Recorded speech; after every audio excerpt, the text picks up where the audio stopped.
Hey everybody, my name is Banjo, And I'm Harvey. and welcome to episode 12 of the BARQcast, a podcast produced by BARQ, a furry app for furries by, you guessed it, furries. And with us today, we have two amazing fuzzies. Our rotating host first, who's been here for multiple episodes. Welcome on back. Glad to have you here. Welcome to the show, furs. And the main guest of the episode, the fluffy fluff ball themselves, Snuffles. Welcome on in. How you doing? Look at him.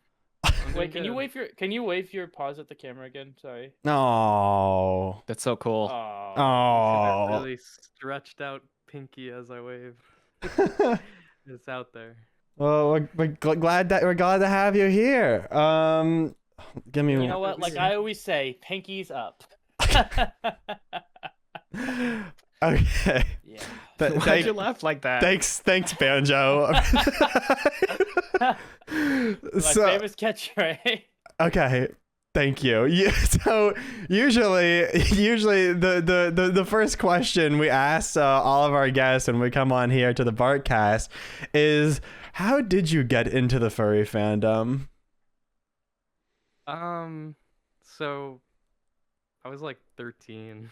Oh, okay. Basically, this was when the time that Zootopia came out. Uh, And it wasn't Zootopia that made me a furry. What happened was I somehow came across this YouTube video of like a bunch of fursuiters watching the Zootopia trailer. Like it was like so totally like nothing I've ever seen before, and these guys were in like costumes and watching the trailer. I don't know, and they all had their own costume, and it was like, is this really what people do? Like they make their own costume and they like be that and like made it. I don't know, the idea of like being on YouTube, being like a furry YouTuber was like the best thing ever for me. So really? I started watching like furry YouTubers, like so many. I was watching like there was this fursuiter, and like they're like how to be a furry, and the name was Vix N Oh. DWNQ. They were like, I really feel popular like in I watched 2016. them. I don't know. Yeah, Oh, and then Majora Strawberry yeah, as well. And classic. then there were, it was just like pure classic, and I don't know, and I just became furry. Like I was so embarrassed about it. I wanted to show my mom, and I did, and I put on a video of Anthrocon, and I ran out of the room because I was so embarrassed. Wow, and I just let her watch it. You told your mom so early into like your furry career. Can we call it a career? I feel Yeah, I we was can call it like, a career. I was just like so excited about it at the time. Experience. Like it literally took Yeah. over my life for like 3 months, literally. Like it was like I had a And furry summer. It was like my first time. You going have, through- dude. Some people have like a brat summer. You have a furry summer. I Now, had a furry furry summer. I think what's funny is that Harry, you told your mom like a lot later. I still haven't told my mom, but Harry, you told your mom actually pretty recently, right? Yeah, I mean, yeah, I had to explain it to her. Like, it was like a few weeks ago, actually. She asked ChatGPT what BARQ is, and it literally pulled up Harry's video on Harvey's video on YouTube. Yeah. That's fire. Well, And no, that's how she found out. because what happened is that I was talking to her about the BARQ job that I got, and so she searched up what is BARQ, and then it showed a YouTube video of mine where I interviewed Banjo like almost like a year ago. And so she watched that not knowing it was me. And then she was like, wait, I know that voice. And then she texted me later and was like, is this you? And I'm like, how'd you find that? Whoa. What's that doing there? But yeah, like for a lot of my childhood, like I think I became a furry when I was around like 13.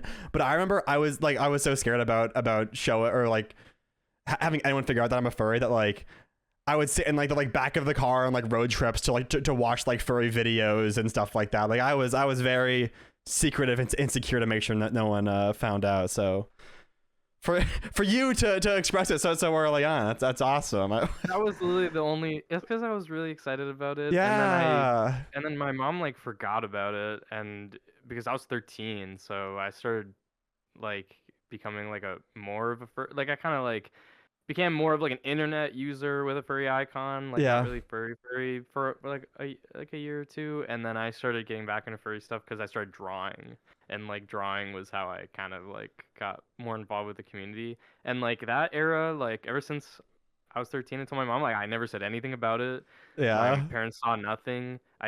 Even when I started going to conventions in like 2021, 2022, I was still like putting stuff underneath stuff in my drawer, like my badge would be hidden Uh-huh. underneath. Yeah, yeah. Just because I was You're like, it was just it's like embarrassing. I have you Can't guys see ever the watched real Death me. Note? had like You I know just in have Death Note how anxiety. he hides the Death Note?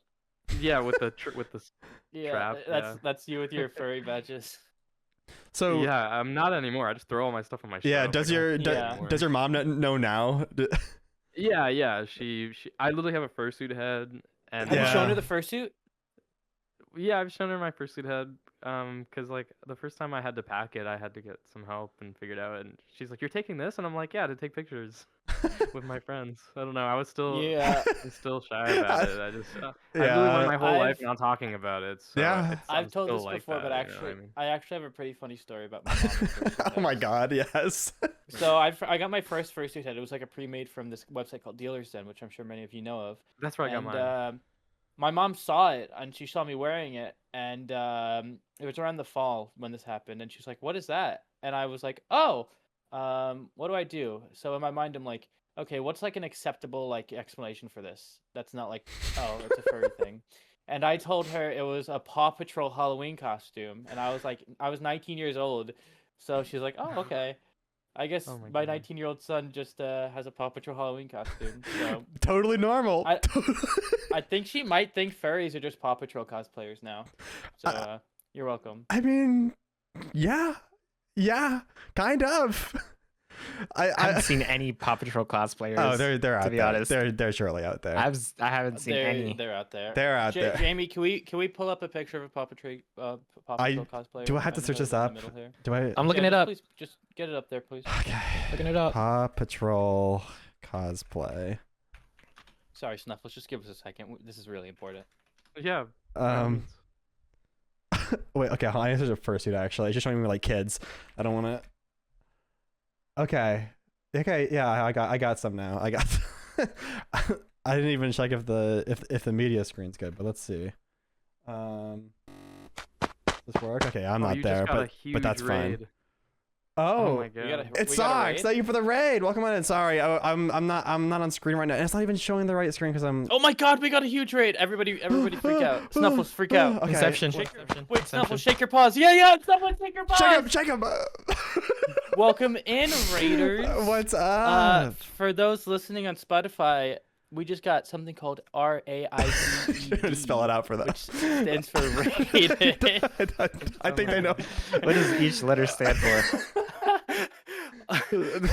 Thank you, Banjo. Thank you for. they came in while we were showing Paw Patrol Yeah. cosplay. Sorry. What's up, guys? Hi. Welcome on in. I watch BARQcast on Spotify app. Hell yeah. Yeah. To our audio listeners, they're probably always so confused on what's happening. I feel like most of the time. You know, I view our listeners like honestly like my kids. Like I'll be like, "Hey guys," and then like sometimes they'll act up and be like, "No, don't do that." But they mean well. They all mean well. Yeah. That's so weird. Yeah. They. Stream early today just to raid. Oh, thank you, Socks. Wow, the planned raid. I love that. Thank you so much. I appreciate it. Chat, go check them out. I guess I see a question in chat, and it was kind of what I was gonna ask next. Fluffy Minx asked, why did Snuffles decide to start doing music as a furry? So, Like, as a furry. Well, as did in, you- like, did with a you- furry picture? I mean, like, did you start doing music before you were a furry? So I have like a music background. Yeah. I did a lot of like piano and playing by ear and stuff like that. And I've also done a lot of music listening. When I got into making music, like my last attempt at trying to get back into it. So when I was younger, like a little kid, I was doing like soundboard on the iPad and like or Launchpad on the iPad, like really shitty. I was using loops. I just was using loops, right? Mhm. Anyways, when I started again in like 2021, I started with this name called Nunk because that was like hyperpop Nunk. stuff was going on around there, and I was like, I want to just be funny and have a song on Spotify because having a song on Spotify is like crazy, you know what I mean? Like, I don't know, Yeah. you can upload on SoundCloud, but how do you get a song on Spotify? So it was new to me. I was like 17. Yeah, and I uploaded my first song, which is What the, and I uploaded under the name Nunk because I was like, well, I just wanted to be something fun and weird on the side. And then eventually I realized that I kind of already had something going for me with like my name and like my character. So I decided to change it off of Nunk and make it just Snuffles. And I was like, fuck it, I'm just gonna put like I don't know, I thought it was motivating the idea of like there's so much like room for cool musicians that have like furry stuff going on. So I'm a big Yeah. fan of like at the start it was more like I had something going for me already and it's like why not incorporate my character? Why not? I thought, Yeah. it was a new avenue and I was just trying it like you try things and yeah, now I think everyone should do because it's so awesome. Yeah, There's yeah. like so You hear much that? Every room. single musician should become a furry. I think. Oh my god, I think that's not that. what I mean. I think that would do numbers for the So- community. A friend of mine actually who makes furry music always says that he doesn't make furry music. He just is a furry that makes music. And yeah. do you It's the kinda same share that thing. perspective? Yeah, the reason why a lot of people feel that way, in my opinion, is because furry music has like a bad stigma behind it. Because some people, or actually, I feel like a good amount of people online, not everyone, but there's a good amount of people that think furry music is like saying furry things, like pause, saying that in your song, like something about pause or something. Like that's what people kind of think the term furry music is. So a lot of people detach from it, like what you just said, and they're like, I'm a musician who happens to be furry. It's like I am too. Like Mhm. like, and also a lot of people think I guess it's something with the term furry music itself, like just because that's just how it sounds. It sounds like it's made for furries. You know what I mean? Like just the term Yeah. itself. It makes total sense why people Mhm. would want to kind of. They don't really like that term. They think it's like how I described. But I think I literally like fight against that. Like I completely understand that opinion, but like I often use the term furry music to normalize the idea that it doesn't like my music doesn't have like stuff talking about like paws and fluffy stuff like I'm a furry mixed music and I know a lot of other furry musicians are the same, like they don't like say furry stuff and Yeah. kind of just trying to like push like furry music is just musicians who happen to be furries. There's not a lot of like singing about paws going on. I don't know, I don't really see that a lot. Why not? It exists, but there's nothing wrong with it. But yeah, and It's it more can than also be just enjoyed all the single outside of furry. furries. Oh, the Yeah, single that's furries. literally. Oh, the single furries. Well, that's a oh, the classic. single That's furries. Yeah, that's That is a classic. that's a whole I nother think level. that's- That's like that- beyond us, literally. That's I view, and I really mean this. I view all the single furries as the rock upon which my culture has been built. Wow. Right, yeah. and I really Yeah. do truly Yeah. mean that. So I don't really I'm not cool with the disrespect to all the single furries that I see. I think that's I just really say important. that because, like, when I was in high school, people would send me that, and like, I Yeah. wasn't a furry yet, and people would send me all the single furries because I liked Zootopia, and I'm like, okay, guys, like, this isn't me. Ha, real funny. Real funny, guys. This is at the time like cringe culture was a thing, so Yeah. like ragging on cringe culture was a thing. So it's like, guys, this is cringe. Like, But like, this is were not you me, were bro. you a Not furry? me. Were you a furry at the time, or were you still in I think denial? I think it was a furry in denial. This was like 2016. I think I like Mm. finally accepted my fate in like 2022. Your fate. Um, Yeah. Yeah. You're locked in now to the furry fandom. It's. yeah, this is my fate. Like, I can't. There's no undo button for this one, bro. Yeah, like, no, I feel like there is an age where it's like you need to decide: am I going to be a furry for the rest of my life, or am I going to be your normal average Joe? And it's a pretty big decision.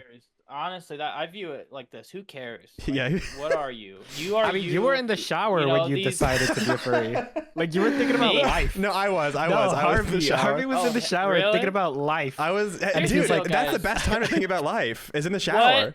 What importance do labels have to you? Like, because the way I see it, it's just like I honestly like if I don't have to even consider myself like a furry, really. Like, even saying like I'm a furry like feels like, I don't know. I'm not a big fan of labels. I'm a very big advocate for just living your life and doing the things you enjoy and not fucking other people over. And the idea that like you get to the stage you're like, oh, am I gonna be a furry or am I not gonna be furry? It's like you're like buying a car. Like, I don't view it like that. I disagree with that viewpoint. I think the idea of labels actually makes things more confusing, which I is funny I because agree. labels are supposed to be for clarity and like not confusion, and Yeah. like they help a lot with that 100%, but like they can cause a lot of confusion. You know, there's no lie in Yeah. that. Oh yeah. You That's why you know, just gotta be careful with it, and it's better to just take it easy. You know, there's really no rush for anything or like anything like that. You know what I mean? Like, no pressure from yeah. anyone. Like, it's literally a you thing. Yeah. I mean, they cause confusion, and they. It's kind of like you're signing up for something, and kind of people read what's on the tin, so to speak. If you like label yourself, like so Yeah, I agree with you. regularly, and it's like people get assumptions, you know, and you're also sort of pressured like internally to act a certain way or fit in with a certain group, and it's just like kind of like it's like is it Yeah, just not for me, know what you mean. just not for me. Yeah. Yeah, assumptions are just the worst. It's like the worst thing of humanity. Yeah. Yeah. Yeah. I I feel like labels, like, yeah, to a degree can feel kind of like I'm like locked into one thing where, you know, I want this freedom. I want to be able to frolic in the fields without people, you know, assuming things about me. Why can't I just be a cute little goat and just like that's it, you know? Yeah, I mean, there's an escapist Yeah. element to it for sure, but there's also just like a sort of being at peace with yourself and Mhm. knowing who you are, and like a security in that comes with just like accepting like you as you are and not trying to fit yourself into so many boxes. Which, you know, these boxes, they can be formative and they can help people discover themselves, but I think eventually the end goal for most people should be to kind of shed them to an extent. At least that's the way I see it. You know what I'm picturing? You know that cow on the ocean looking at the waves? No, it's a with the horse. bottom It's a text that says horse. It's a man? horse. That one. It's a Oh, it's a horse. horse? I have that image. Okay. It's Yeah, sorry. Okay, pull up that Wait, image. Jamie, pull up that okay, image. pull that up. Let me pull that up. Okay, I'm sorry. That's what I'm thinking about. It's very deep in my Oh. files, but I know where it is. Harvey Raccoon 17 said, "Hi Harvey." Hi, Raccoon. 17. 17. Sorry. You see, usually when I stream, I only call chatters by their like first You know few what's letters. crazy, guys? You know what's actually crazy? People who were born in 2017 are now 16 years old. That's insane to me. No, That's not right. Hold on, I'm trying. The math isn't right, I actually gotta think Banjo. about I found it. They're 9 years I old, found it. Banjo. That's the image. That's what I was the- This is thinking about. it. This is the image. This is what I think about our discussion. Man. Yeah. That's so Just leave it me. for the whole podcast. I'm not just leave leaving it Just leave it at the there. top. No. Just leave it at the top of the put it chat for the whole somewhere. podcast. Yeah, I'll put it right here. Actually, let me just like. There we go. Right on You're top. no, Thank you. Yeah. No, We don't need you. dude, Aaron- we lost like I'm 20 sorry. viewers Wait, already just because we did that. Can I interrupt for a second, guys? Yeah, okay, sorry, sorry. Snuffles, can you wave Yeah. your paws at the camera again? Yeah. Let's go. Let's go. I love Let's go. it when he does Clap it up, that. I chat. love it when Clap he it up, does chat. that. Clap it Put up. my foot up to the Dude, camera. I'm telling you right Man. now, Bloody Snuffles. If I had a GIF of you waving like that, which I might end up making soon, I would be using it instead of the Discord Wumpus wave emoji every single time. Every single time. That's funny. You're the new Discord Wumpus. You, what, you got the job? Yes. You're Yes. hired. You're Yes. hired, dude. Get this guy Yes. on. Oh my gosh. Yes. Yeah, I- Okay. We'll have to make a Snuffles GIF pack after this episode. We'll have to use you for multiple hours and record everything. That's an Okay. emote. Oh my That's a free God. emote. That's Yeah. If we ever Okay. get emotes, that is, which we will never. we're never getting affiliated at this pace. You need to stream at least That's okay. what, like 3 times a month? So, let's talk about cons, right? We love cons. Okay. AC's coming up. I know that's a Sure. big one. Not Yeah. everyone here is going to that, unfortunately. But Snuffles, have you been to AC before? Yeah, I've been to AC 3 times. Oh. Okay. What do you Yeah. think about? And this is something I really want to dive into. AC is obviously a huge con. I mean, huge. They had to limit their attendance this year. It's that big. Yeah, isn't it? And then Isn't there it are obviously almost smaller cons. done? Isn't the cap almost there? It's Yeah, it's it's like 80. 75. It's like 80%. Oh my yeah, It's gosh. above 75. So it's getting up there. But my question is, how do you view those larger cons in comparison to smaller cons, and like, what do you guys prefer? Mm. I mean, I like Intercon was amazing. I mean, Intercon was amazing every single year. I love It was Anticon. amazing My every favorite. year. Yeah. You know what A it lot is? You of get my to favorite see con. everybody. Everyone's True. there. A lot of flaws. I can't really think of any like extremely glaring flaws for Anthrocon other than like people say, "Oh my god, it's too Ridgeline. hot." Like it's not that bad. Like some of my friends don't even want to go back to like are not going back to Anthrocon this year because they said it's too hot. Like I'm sorry, but it was like hot, but I mean Yo, we were totally capable of, I don't know. It was fine. it was Yeah. bad. It was hot, but it was Anthrocon fine. 2023, my group of people, I have a lot of fursuits in my group. It was so humid. It was so hot. Really? Somebody was from like Alaska or something. You're like, oh my Oh, god, it never no. gets this goddamn humid in Alaska, and they were like dying. So it's definitely like I like winter cons just because it's so much easier to fursuit. It's like perfect weather. Yeah, because Like, Yeah. all you gotta do is just like stand outside in the freezing cold, and then you just like feel 100% better. But Yeah, A&E is really good. I when I Yes. think of WinterCon, I think of MFF. I think MFF is overrated. The yes, hotels started Same. like dude, charging. I didn't like it this Well, year. There's I actual like agree. reasons to dislike it. Like there's not a lot of food in the area. True. Like it's not really like the most convenient con in terms of like walking and space. Yeah. And also the hotels, like a lot of the side hotels literally raise the prices. They don't have like a room block. Like, so for those who don't know much about like conventions, there's something called room block, which is like the convention will work with the hotel to make those nights cheaper for everyone for the con, like like the nights. And it's like that's a thing that, I mean, at most cons do that, and it's like a business practice, and it's good. But MFF, what they did was actually made so the cost was a little higher. I'm pretty sure because my friend who got 2 queen beds. Again, for those who don't know, hotels usually like a 4-way split and a 2 queen bed for a con is like $200 split amongst everyone. yeah. And, Yeah.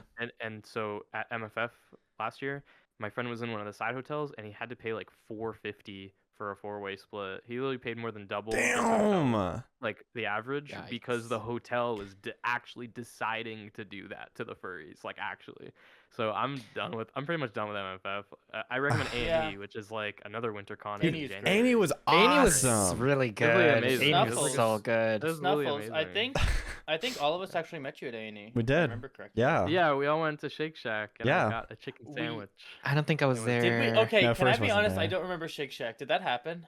Were you there for Shake Shack? I don't think I was know there if you for were Shake there. Shack. I I wish think I I was went to doing my own Shake thing. Shack with you Oh, were guys. you there? Maybe it was just me and my No, boyfriend. I think I was doing I was doing my own thing. I think at that point because I like Yeah, to do 'cause- I like to like do a bunch of random shit at cons. So Same, me I was too. probably not there. Yeah, you probably it was Dude, Jamie, yeah. It's just me. Jamie, it's like releasing like a trained eagle into the wild because he'll just go wherever and then he always comes back. He knows how to get back. Gotta put trackers on this Honestly, true. True. It's like be free, Jamie. Go. And he's like, I go off to And- my own and then an journey, hour I later, find he's the just, like, meaning right to next to life, and then you. I'm back. Yeah. He's just right next to you. Like, Literally. I'm just like, oh, you're back. Okay, cool. And then I'm back with the meaning of life. You know, I know the fucking answer to what pi is. Like I know the entire number now. Like You just found know, the meaning of I'm back. life in that hour lifespan. But yeah, Snuffles. When we saw you at A&E, the suit you were using, it's different from your Sona here. What's the like meaning behind it? So I saw this fursuit on Dealer's Den, which is like a fursuit buying website, and it Mhm. like spoke to me, and I was like, I want to. You Even though were it's looking not, at like, it, and it was I'll just buy it. whispering to you. Yeah, I Just- was like, I could use this, and it would be cool. I like it. It's a cool neat. suit. I love it. I love it. it is a cool suit. Yeah, I like it's the like- eyes. pull up an image. Pull up an image. Oh my god, For the I people who don't know. I don't know Oh, if I God. have. Okay, I'm gonna. Okay, I have an That's Paw image. Patrol. I actually have a good image. Shut- Yeah, hold on. Snuffles is sending something. okay, thank So you. would I'll you put it in the ever- chat. Hold on. I'll ask this question when we're done. Let's just wait here in silence while we. get No, this no, figured out. no. You can. Yeah, No, no, everybody, no, be no, quiet. no, no. Be quiet. Guys, Yeah, guys, please we're ask taking a questions. mental health break. Banjo, Mental can you health start break. barking? Can you start barking? No, nobody wants God, to hear no. that. 3-second mental health break. Why Can we please? not? I think I will give everybody a headache, and we're taking a mental health break. Okay. Harry, All right. Harrison, Just Harvey. shut up. Just shut up. Just shut up. It's in the chat. Just- In 3 seconds. There we go. So, okay, one thing about the MFF Hotel, so I'm a Hyatt member, so I get like when I travel for work, I usually go Hyatt and I can use like points and shit. For MFF, they didn't let me do that. Like I called, the customer support line, and usually if you're like a member that regularly goes to Hyatt, they'll let you like get a free room or like get an upgrade for free. But like at Hyatt for MFF, they were like, nah, dude, Damn. you're screwed. They You're just so said, screwed. weird. You can't use your no, can't use your fuck points for this you. one. Yeah, literally. But you know, what's it called? Megaplex. I have a free room for Megaplex because I go to Hyatt. So I have a free room for Megaplex. So I think it's just the size of the con. Like there's just too many people. Yeah. Yeah, I just feel For the like hotel. you could go to a different con and get pretty much all the same positives MFF has with a lot less of the negatives. That's how I think about it. You know what my approach is to big cons, Jamie? I feel like if you think about it, like, oh my god, this is a big con, I have to make sure I do everything, you're gonna go insane and you're really gonna stretch yourself out. So the way I look at it is like a big, giant, empty blank canvas. And you making your con and having your experience is like adding little like splashes of color to this canvas. And it's just like when it's done, it's like, wow, that was like a beautiful like piece of art right there. And you know there's still like missing pieces in it, but that like just draws like that much more attention to like the pieces of color on it. That's kind of how I look That's a at it. If that beautiful makes way any to put sense. it. That's a beautiful way to put it. Does that make sense, or am I crazy? No, Does that's that no. make sense? I like thinking of that when you're going to the con Yeah. blank canvas and then you go around like- painting whatever the hell you want and you come out It's being like you're carving like a beautiful experience out of a giant block of marble, and if you don't get to every piece of that block of marble, that's okay because what's there is still really really good. dude, Banjo. Yeah, it's just Yeah. going with no expectations, you know. Yeah. My first kinda, yeah. AntherCon, I went in with no expectations. It was really magical. Like, I mean, I still love AntherCon. Truly magical experience. I love the furry cons. It's Yeah. not to say that, you know, Yeah. Furry And- cons I had a bad time. I had a good are time. literally like overall. why I live. Yeah. For the furry Because cons. I'm at For real. home all the time, and because I do all of the stuff that I do like just at home on my computer, Mhm. like just like that. And so when I'm able to make money for my work and I spend it on living and I spend it on going to furry cons, and that's literally it. Hell yeah. That's that's the way to live. You just I do the same thing. I just sit in my room and then I go, oh boy, FurCon, and then I go to it and I go back to the room and I go, oh man, I can't wait for my next And I'm one. like, wow, yeah, and I'm like, was it even? It's such a weird thing going, like living the same. Like I live at home, so like, or I live at home. What's Yeah. a good thing to say? I work from home, so I'm Dude, like, oh my god. all of these days at home, and then I go to a con for a couple days, and then when I'm back home, it's like nothing ever even happened. Yeah. It's like the most depressing feeling ever, literally. Coming back from a FurCon Horrible. is like, it's so surreal because like you come back and you're like, oh shit, like I'm like back in my like daily life. I need to snap back into reality. So Yeah. They can't know I'm an Yeah, it's so animal. hard to snap. Sometimes it's hard to get back into the groove from being home from a There we con. go. Like I'll always go to a con and I'll be like, this motivates me so much to work hard and focus at Mhm. home, and then I get home and I'm like, stuck in bed, I'm like, why am I alone? I don't want to be here anymore. Yeah. I'm talking about post-con depression.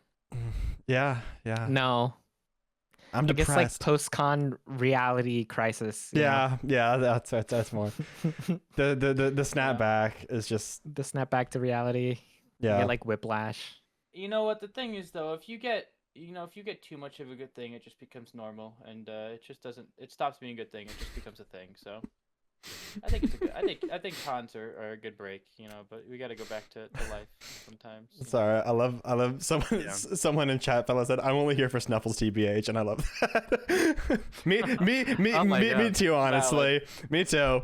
Honestly, yeah. Anyways, If I had to be alone with Harvey and first, Dude. I think I would go insane. dude, what Welcome the to the hell? stream. First time chat from Meeps Kitten. Hey, Meowdy. Hello, Meeps. Meeps Kitten. And then I got. Sometimes I. I was Can about to I say. talk, or is this your moment? Well, Whose moment no, is this I right was. now? 'Cause I'm I just didn't. I a didn't want to little- skip over. I'm about I to make have- it my moment. No, I was just gonna say I have a photo of Snuffles' suit now. So if we want to look at Hurry it. up. Oh, okay. All right. Oh, jeez, it's right here. It's right here. Let me. Pull Let it me. up. I pull it. Oh God, I pull it up right here. Oh my, I love Snuffles. Can I say something? Look at that. Yeah. That one's you? I didn't know that one was you. Yeah. Can I say No, I'm something? the big otter Snuffles? on the right. Is that Yeah, okay? of course. Yeah. Something. Okay, no, I'm serious. Though. I That's love fire. the eyes Yeah. in this fursuit. I love the spirals. Yeah, the eyes is so I love cool. The color. It's so good. It's so good. It gives it so much personality. Eyes of a fursuit are like the heart of like the personality of that character. Yeah, the And, the eyes on fursuit speak volumes. It's like it can It's like the best part. it can like make or break a It's the most suit. fun part. Like that. There's like not much else on the face. I know. It's but yeah. Oh my god. I like the muzzle. I like the muzzle too. The muzzle's really Yeah, good. it's cool. And a I little like it a split lot. tongue as well. It's definitely a little makeshift. As in like Good there's a zoom. lot of like construction issues with it. Mm. But like I love it. I mean, it only looks good from that angle. So Oh. whenever Get you my see good angle. any picture of me in fursuit, you will always see me tilting my head to the side the way I am in that for the booth I was showing, because the other side of the fursuit head literally does not have that like head shape that like see the side of the head. It doesn't have. It's not like even on the other side. So I try to just make sure that no one can ever see it. That's smart. Yeah. That's smart. You're a It took me a model. while to figure that out. Yeah, just a little time. Yeah, And now you're ready for any photo. I am until I get a new suit, which I want. Meeps. Sometimes I go into Meeps Kitten. Meeps Kitten is a streamer, and sometimes I go into that stream. And I just want everybody to know that whenever you see the BARQ official account typing in any chats, it's usually Banjo. So make sure you say hi, Banjo, because I would really appreciate that. Yeah, say hi to Banjo, guys, please. He is. But yeah, I really would love to see more interesting like eyes on fursuits, because I feel like a lot of fursuits I see, which is fine, that's valid, but they're just kind of like they're very standard, and I think interesting eyes can add a lot to a fursuit. Yeah, dude, I've been Yeah, I think so. seeing suits where people like make their eyes like completely like digital now, where like Oh yeah. that I'm seeing that and I'm like, how does it even work? I don't. It's like it's It breaks your brain. I look at them, I Dude, go, it's just the lights, man. no, it's just lights. It's not just light though, because like their eyes move to the like digital eyes, and it's like, dude, it's freaky, man. Oh my god! Freaky. Have you guys seen like those fursuit heads? So I think it's like the Asian like fursuit creators are like actually like military like tech like developers or something, because like I swear I see some of like these like Asian made fursuits, and like they have like the screens for the eyes, right? Yeah.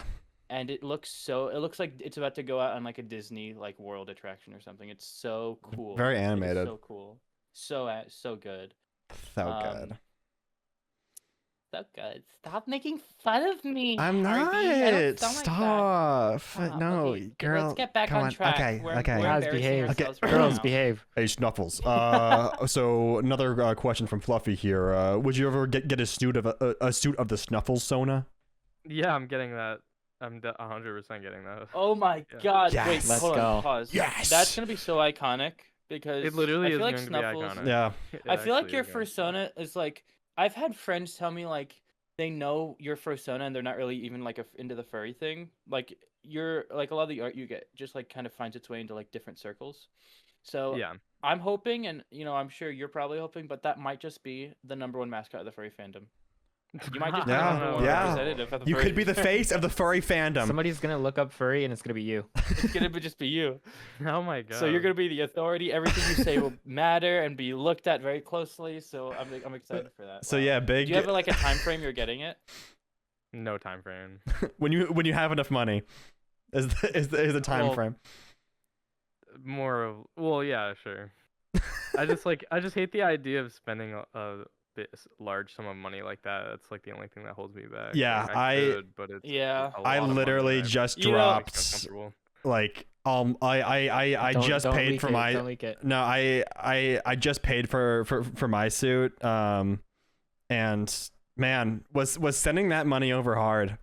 It was Yeah. To be Yeah. fair, I think if I met somebody who actively enjoyed sending like a large amount of money Yeah. to things, I would be just like, for fun. I would be a little like concerned. You're hanging out with your Because, like, friend.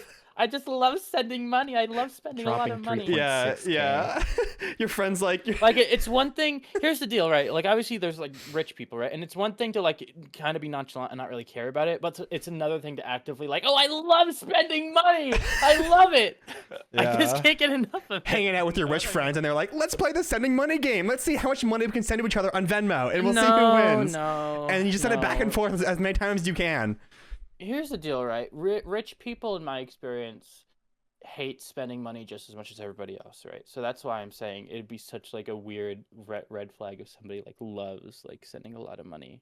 Have you heard of gamblers? That's different though. Ugh, whatever. Okay, whatever. I feel like we're off track. That's I feel different. like we're off Yeah, track. I feel bad that there's so many questions. I in the know. chat There are that so many are not questions that have been answered, asked. and, there's a lot of. Yeah, stuff. I mean, will- I'm just chilling. We're sorry. we're having a conversation. Sorry, yeah, no, right? it's, We're yeah. not. We're not. Snuffles, if you Like I Yeah, said, I've done a let's lot just of all keep Twitch trying in to my talk at the years, same time. Okay. Honestly, I feel bad for a lot of these. Yeah, guys that are we asking will. me. We can. I'll start scrolling back and reading them. But Snuffles, if you see any you want to read at any point, just feel free to read them. We can answer. Yeah, of course. Do you see Okay, any sure. right now that you would? I'll scroll. I'll scroll as well. oh my god, What? I saw a couple of. I love when Snuffles just like reached for the camera and it was like, your model's so cute, Snuffles. I can't get over it. I'm sorry. It's okay. You need. I'm glad you like It's it okay. because I just I get spent that a a lot of lot. time Yeah. on it the last few days, and it looks so. I'm glad you like it because it's. Do you make I shorts or actually did. something? Like, do you use this for anything? I used to do these TikToks, and they're just so annoying to make, so I just don't. Because doing stuff in VR is just not really. That's- It's really annoying. That's most a lot. fun and I know. easy What do you feeling. use for your tracking? Your tracking's really good. It's. Oh, I have to like recalibrate. I'm just using I'm using 3 Vive 2.0s, and then I just have base stations, so I can like exist like Oh. this. Yeah, Oh, yeah. it's literally the first tracking solution that I've had since I first started playing VR, and I literally haven't like upgraded my trackers or anything because there's 3.0s, there's like ultimates Yeah, or there's something, fancy and ones. like like my stuff still works even though it dies really fast because the I mean, it looks battery's really weird. good. Oh, it just Yeah. it needs battery charging. Hey guys, Literally, I don't yeah, mean that's to Yeah. interrupt. I just need to step away for like a few minute or two, so I'll be right back. Okay. Okay. Bye, Just going Banjo. on a potty break. it's okay. Yeah. yeah. Did you see any questions? I see a few. If you want me to read out any. Yeah, you can read any to me, and I'll try to answer them a little quicker. I know that the first few questions I like to. give a little Yeah, context when I answer things. there's no time limit. But Xenos asked Snuffles, what's your favorite thing about the furry fandom? My favorite thing that it's something that like-minded people come together for, and that alone should be celebrated like anything else. Yeah. So I just like that. I just like that. When I go to a con, I literally feel this is my furry family. You know what I mean? Like I'm literally here for a reason, the same way all these guys are here for the same reasons, right? And that's like crazy. So when we're all It's- leaving, it's like it's like this is what we all work for, right? It's like everyone. Yeah, invested right yeah. now, It's a this is giant literally work what- trip. Yes. Like we have all these days of life, and then we have the really small things. It's like these small things what we're working for, and then I just literally imagine everyone going back to work after that, and it's so sad because Oh. not. Yeah. Off to work again. We can't have this. Bye, fellow forever. furries. Yeah, that is so sad. Thinking about it like that is so sad. We can't Mhm. have this forever. They just need to Oh. do like a week-long con. I mean, I That'd be feel like crazy. every single time at the end of a convention, like after the weekend, I'm like, they should just make a week-long con, and then I go home and I think about it, and then That's a music festival, dude. friends like disagree with me, and then I go back to a con. The same thing happens. I'm like, it's the end of the Yeah. con, and I'm like, well, I wish there was a 7-day con. And I feel like a lot of people, Week-long they say, bender. well, maybe not. Well, people have to work and shit like that. Like a lot of True. people will No, say that. dude, it's for And the it's for the well, unemployed. it's for the people that don't have to fucking work. Yes. You know what I mean? Like, what? 1 week long unemployed con. There Let's shouldn't be go. a 7-day con because a lot of people can't go because they have to work. So, like, I'm sorry, but Dude, who cares? that would go crazy. People who can go should go. I mean, there's so you know what I mean. I feel like it's so fair. I mean, you can Dude. still go for like 3 of the days, you know. You just call in sick for a week. That as well. That- Yeah, that's a good point that you can go for like only a few. Like it makes total sense. Has I there was looking at BLFC. BLFC is like in the middle of the week. Like, really? Yeah, it's why in not October. just It's make the that only con one like like for the whole week if it's in the middle of the week? Who the hell scheduled one for the middle Yeah, of I the know what you week? mean. BLFC. Yeah. BLFC, what the hell? Yeah, it's like from Can we fix that? Monday to Thursday. It's like literally in the middle of the week. BLFC, if you're in chat right now, can you just make it a week long, please, so we can have that dream? Just make be it a week fulfilled? long at that point. Please. Any of you guys can start a convention. Any of you. It doesn't have to be BLFC. Yeah, Like, I'm we need to start a actually- 7-day furry con. I'm gonna start a con at my house, and everyone's welcome. We have like maybe like 4 beds, so if we can just share that between the fandom, that'd be great. You just have to like really squeeze in there. I don't know if we'll be able to do that. Maybe bring a doggy bed or 2 if you have one. Just don't leave me in a room alone with Harvey. What? The tickle monster scares me. Tickle, tickle, tickle. It's No. scaring me too. Sorry. He's not ready for AC. No, I am gonna see you at AC. I forgot. Yeah, dude. I fucking forgot. Okay, I have a bunch more questions here if we want to keep moving on. Of course. Also, I just want to say Banjo right now looks like a shut down animatronic. His head's just tilted down and his That's body's so upright. It's kind of Shut down. It's kind of scaring me. But okay, let's see here. There were literally so many questions, and I feel bad because they were like, oh god, which one do I choose? It's okay. I want to answer this one Yeah. because it was asked Go twice. for it. It was what's the favorite song I've made? Mm. My favorite song I've made that's like released right now is Ready or Not, because it's such a, I don't know, it's very tight. It's very tight. Like I feel like I actually executed what I wanted to do. Like I heard a lot of music that does what Ready or Not does, and I was actually able to like actually make that. Like I actually recreated what and I feel like I did it pretty successfully. So that's my favorite. I really like This Thought, which is my song with Frisk, because It's a there's a good lot of one. like context and emotion to that. Like Frisk. the fact that I was actually working with someone for the first time, and like Oh, getting to that was your know first them. collab? That was literally like my first proper collaboration, and like we literally totally Frankenstein the hell out of that song. Like, I mean, I still have a lot to learn. Yeah. How is it working with somebody else for a collab? Like clashing two It was like things together. it was, well, the way that we did it was kind of unconventional. So most people, when they collab for the song, they kind of like work together on the whole song. But what me and Frisk did was, I mean, you can obviously really hear this in the song as well. And Mhm. some people may think it's not that good because of this, and some people may like it because of this. I kind of see both sides, but it's literally like my song and then Frisk's song, and then together Yeah. at the end. No, that So it's I it yeah. sounds very separate, you know, like they're very divided, and that's literally because he made his thing and then we just transitioned them together. So like that's not the most conventional form of like collaborating. Like if you listen to other collaborations, you're not really gonna hear that. You know what I mean? You're not gonna hear someone like that obvious shift in 2 people working on something. Like it's usually like vocals or like small things, but we helped each other with it. We would screen share our own parts and say, what do you think we should add, and what do you think, and we made our own parts, but we helped each other with said parts, just like through screen share. I don't know, because when I think of like collaborating with music, it's like how am I supposed to like send files, and am I supposed to send Yeah. you like the most updated version of the song? Like it just doesn't, Yeah. there's no like live audio software where I make a change and it pops up for him. Like I wish that existed. Like I feel like more stuff like that should exist for collaboration. But yeah, that's another song that's like one of my favorite songs I've ever made, because Yeah, I'm yeah. just really proud of that. I feel like we create a pretty unique sound. Yeah. And yeah. I liked it because I was listening to a bunch of your music this week to get ready for the episode, and I like, I'm gonna be completely honest, I really liked like all of them. It had a very like Hell yeah. unique like aesthetic and vibe to it, just like from the album covers to the actual songs. It's like, Yeah, cool. I don't know. yeah. I felt like when I listened to them, like all my anxiety just like got like lifted away, and I was like transported to like my own realm. So, are you saying that we need to replace the therapeutical industry with Snuffles. Snuffles music. Yes, My music. I Yep. think yeah. Yeah.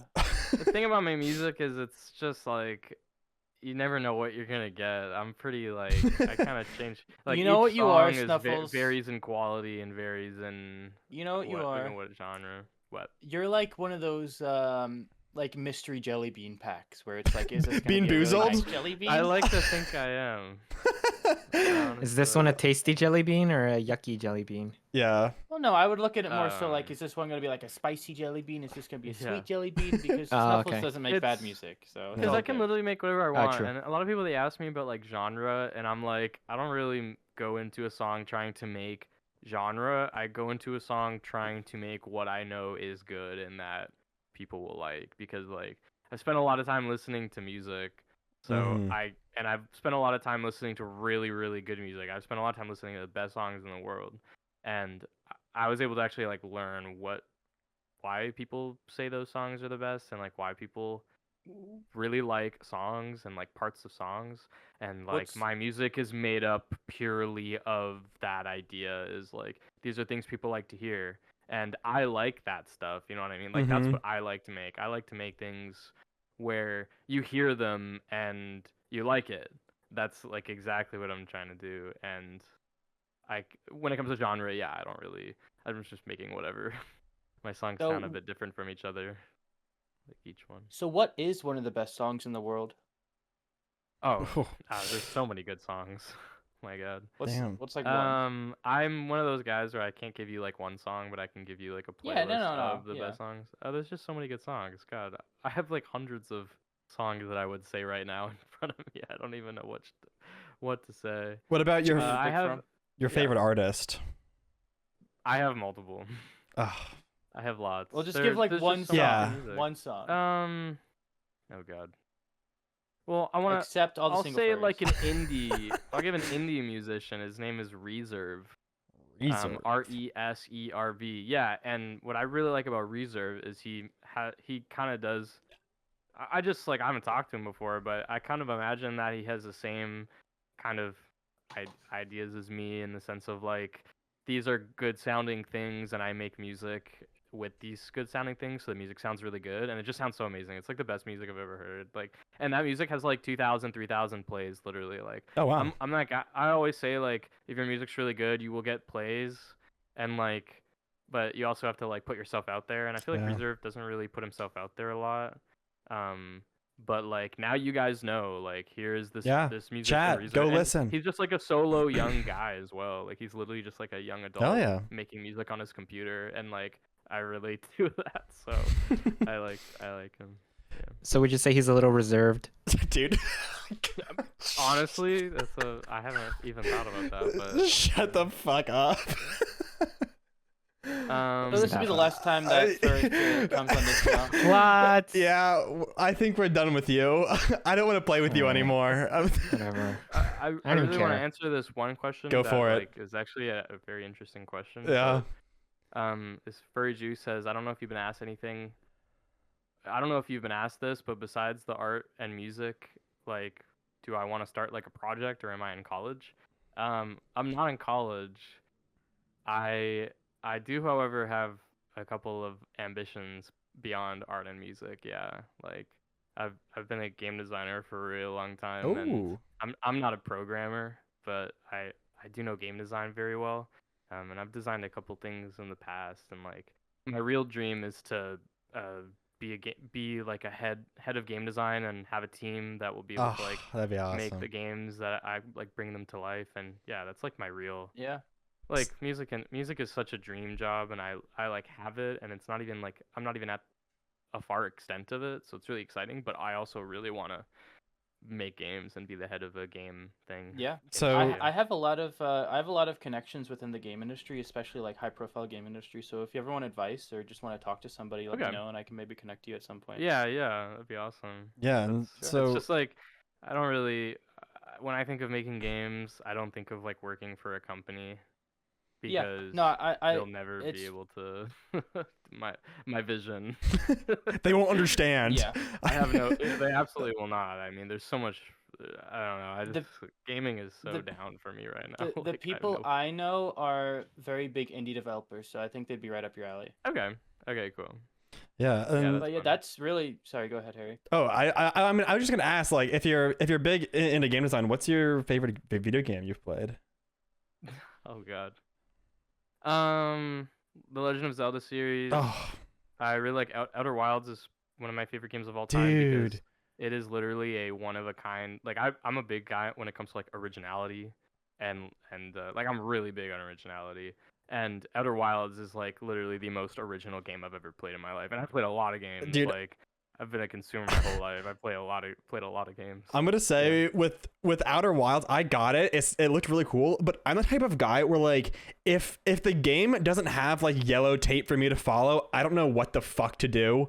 And so with Outer Wilds, I have played like 4 or 5 hours into it, and I don't think I've gotten anywhere. Like I don't know what I'm supposed to be doing. That's okay. That's not true, Harvey. You did good at Death Stranding. Spoilers.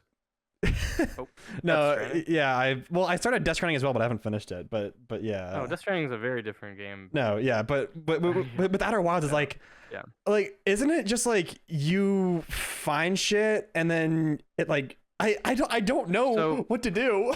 Outer Wilds it's basically it's a game, but there's no objective markers. Instead, it tells you where to go.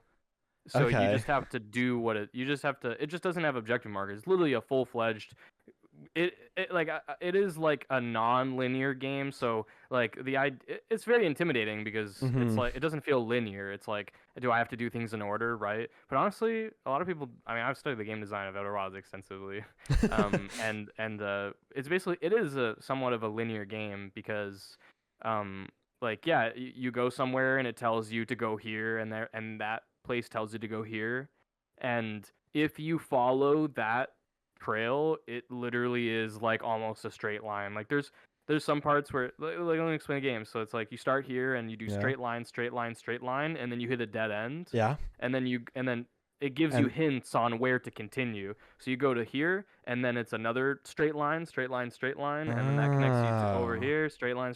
Like it's a little more linear than people think, and I feel like that's Outer Wilds doesn't, like, there's actually a very small flaw with Outer Wilds where sometimes it's just not clear enough on how linear it can be for people. So it does, like, I'm telling you right now, the first 5, 6, 7 hours of Outer Wilds, I was like, fuck this game. I literally don't know what I'm doing. I'm just dying. I just don't know. Yeah, that's how I feel right now. I don't get the game. Yeah, I'm telling you, that is literally a stepping stone. Like it. Okay. I hate when it happens because like it's never a good thing for anyone to have that impression of a game. That's why I believe it's a flaw, right? Because you feel the way you feel because you couldn't really figure it out, and and then you should be considered as a player, right? It happened to me, literally. It happened to a lot of my friends. Like that's why I feel like it could do a little. It needs a better onboarding. Now there is a thing in Outer Wilds where you go into like this museum, and that's like the beginning of the game, but a lot of people miss it. There's basically the first breadcrumb is there, and most people miss it. Yeah. And if you were to start at that breadcrumb, it literally takes you through the whole game from start to finish. Oh. Like, it's not as confusing. Yeah, it literally took me until I found that, and I was like, well, I literally walked by this at the beginning of the game, and I went to random places expecting the game to play itself. Like, Got it. It was just but I love Outer Wilds. I mean, the guy who designed it is a genius. Like, he truly is it the most original game. Yeah. Then I better try it again. My second win's here, and I'm ready to just restart. I think I'm just gonna restart. And the story is so good. They literally use like the most interesting tropes right at the beginning, and I just feel like it's up a lot of people's alley. It's like cool. It's like sci-fi, but it's actually like it appeals to everyone. It's so awesome. Yeah. God. Yeah. It's a great game. Sorry, Banjo and first. No, that's cool. I really okay. You know what, Jamie, you just go. Yeah, I'll just go. I like open world games as well. Like, I was, while y'all were talking about that, I was thinking about like Burnout Paradise. It's like an open world like racing game. Oh my god, racing game, yes. Yeah, so I love Burnout Paradise. Like, okay, EA like as a company sucks, but like I'm gonna say something like a little like they pick the best music. Like every EA game has like the best soundtrack.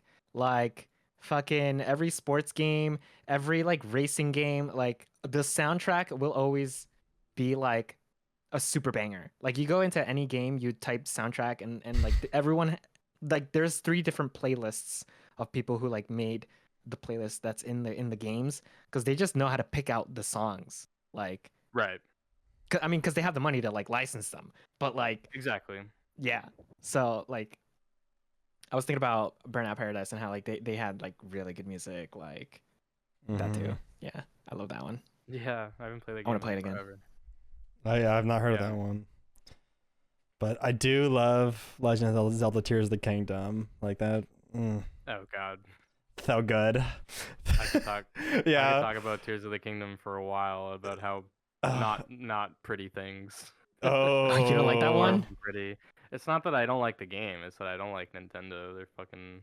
The Tears of the Kingdom is literally Nintendo's absolute pinnacle peak of laziness. Absolute. Oh, hold on a Wow. second. You did not I like can- Tears of the Kingdom? I liked it. I actually I enjoyed playing. I put 100 hours into it in like 2 weeks. But I still hated every second of it. You said it was lazy. It is extremely lazy. I enjoyed You myself. know what? But it's You extremely know what it is? Yeah. It's kind of like I guess it's like love the sin, hate the sinner. Well, it's just that like there's just so much wrong with what Nintendo did with Tears of the Kingdom. There's so much. It is like unheard of and unseen. Like Do I even need to ask what you think about them charging like $80 for the remasters? Dude, Nintendo doesn't deserve. I'm a big Nintendo fan. I've literally given them You know- so much money in my lifetime, and they're not getting another dime from me until they That's deserve it. so fair. Damn. And My they don't friend, deserve this is anyone's actually money funny. right This is now. really They're, funny. like, My terrible. friend, when he goes on dates, he's like, one of the first questions I ask is, "What do you think of Nintendo?" And if it's anything positive, it's an immediate red flag. So Well, They're there's a lot to serious. say about old Nintendo and old games, but the Nintendo that we all knew is completely dead. It's over completely. it's I mean, gone. it's done. Like fully, truly. Rest in Miyamoto peace. is not a part of the company anymore. He doesn't do anything. God, I mean, Reggie is gone. Instead, we have Doug Bowser. Who Bring is Reggie literally back. He's the complete opposite of Reggie. I mean, it's actually crazy how much influence Reggie had over the company. Like he talks Yeah. about it so much, and like Yeah. I believe him. Mhm.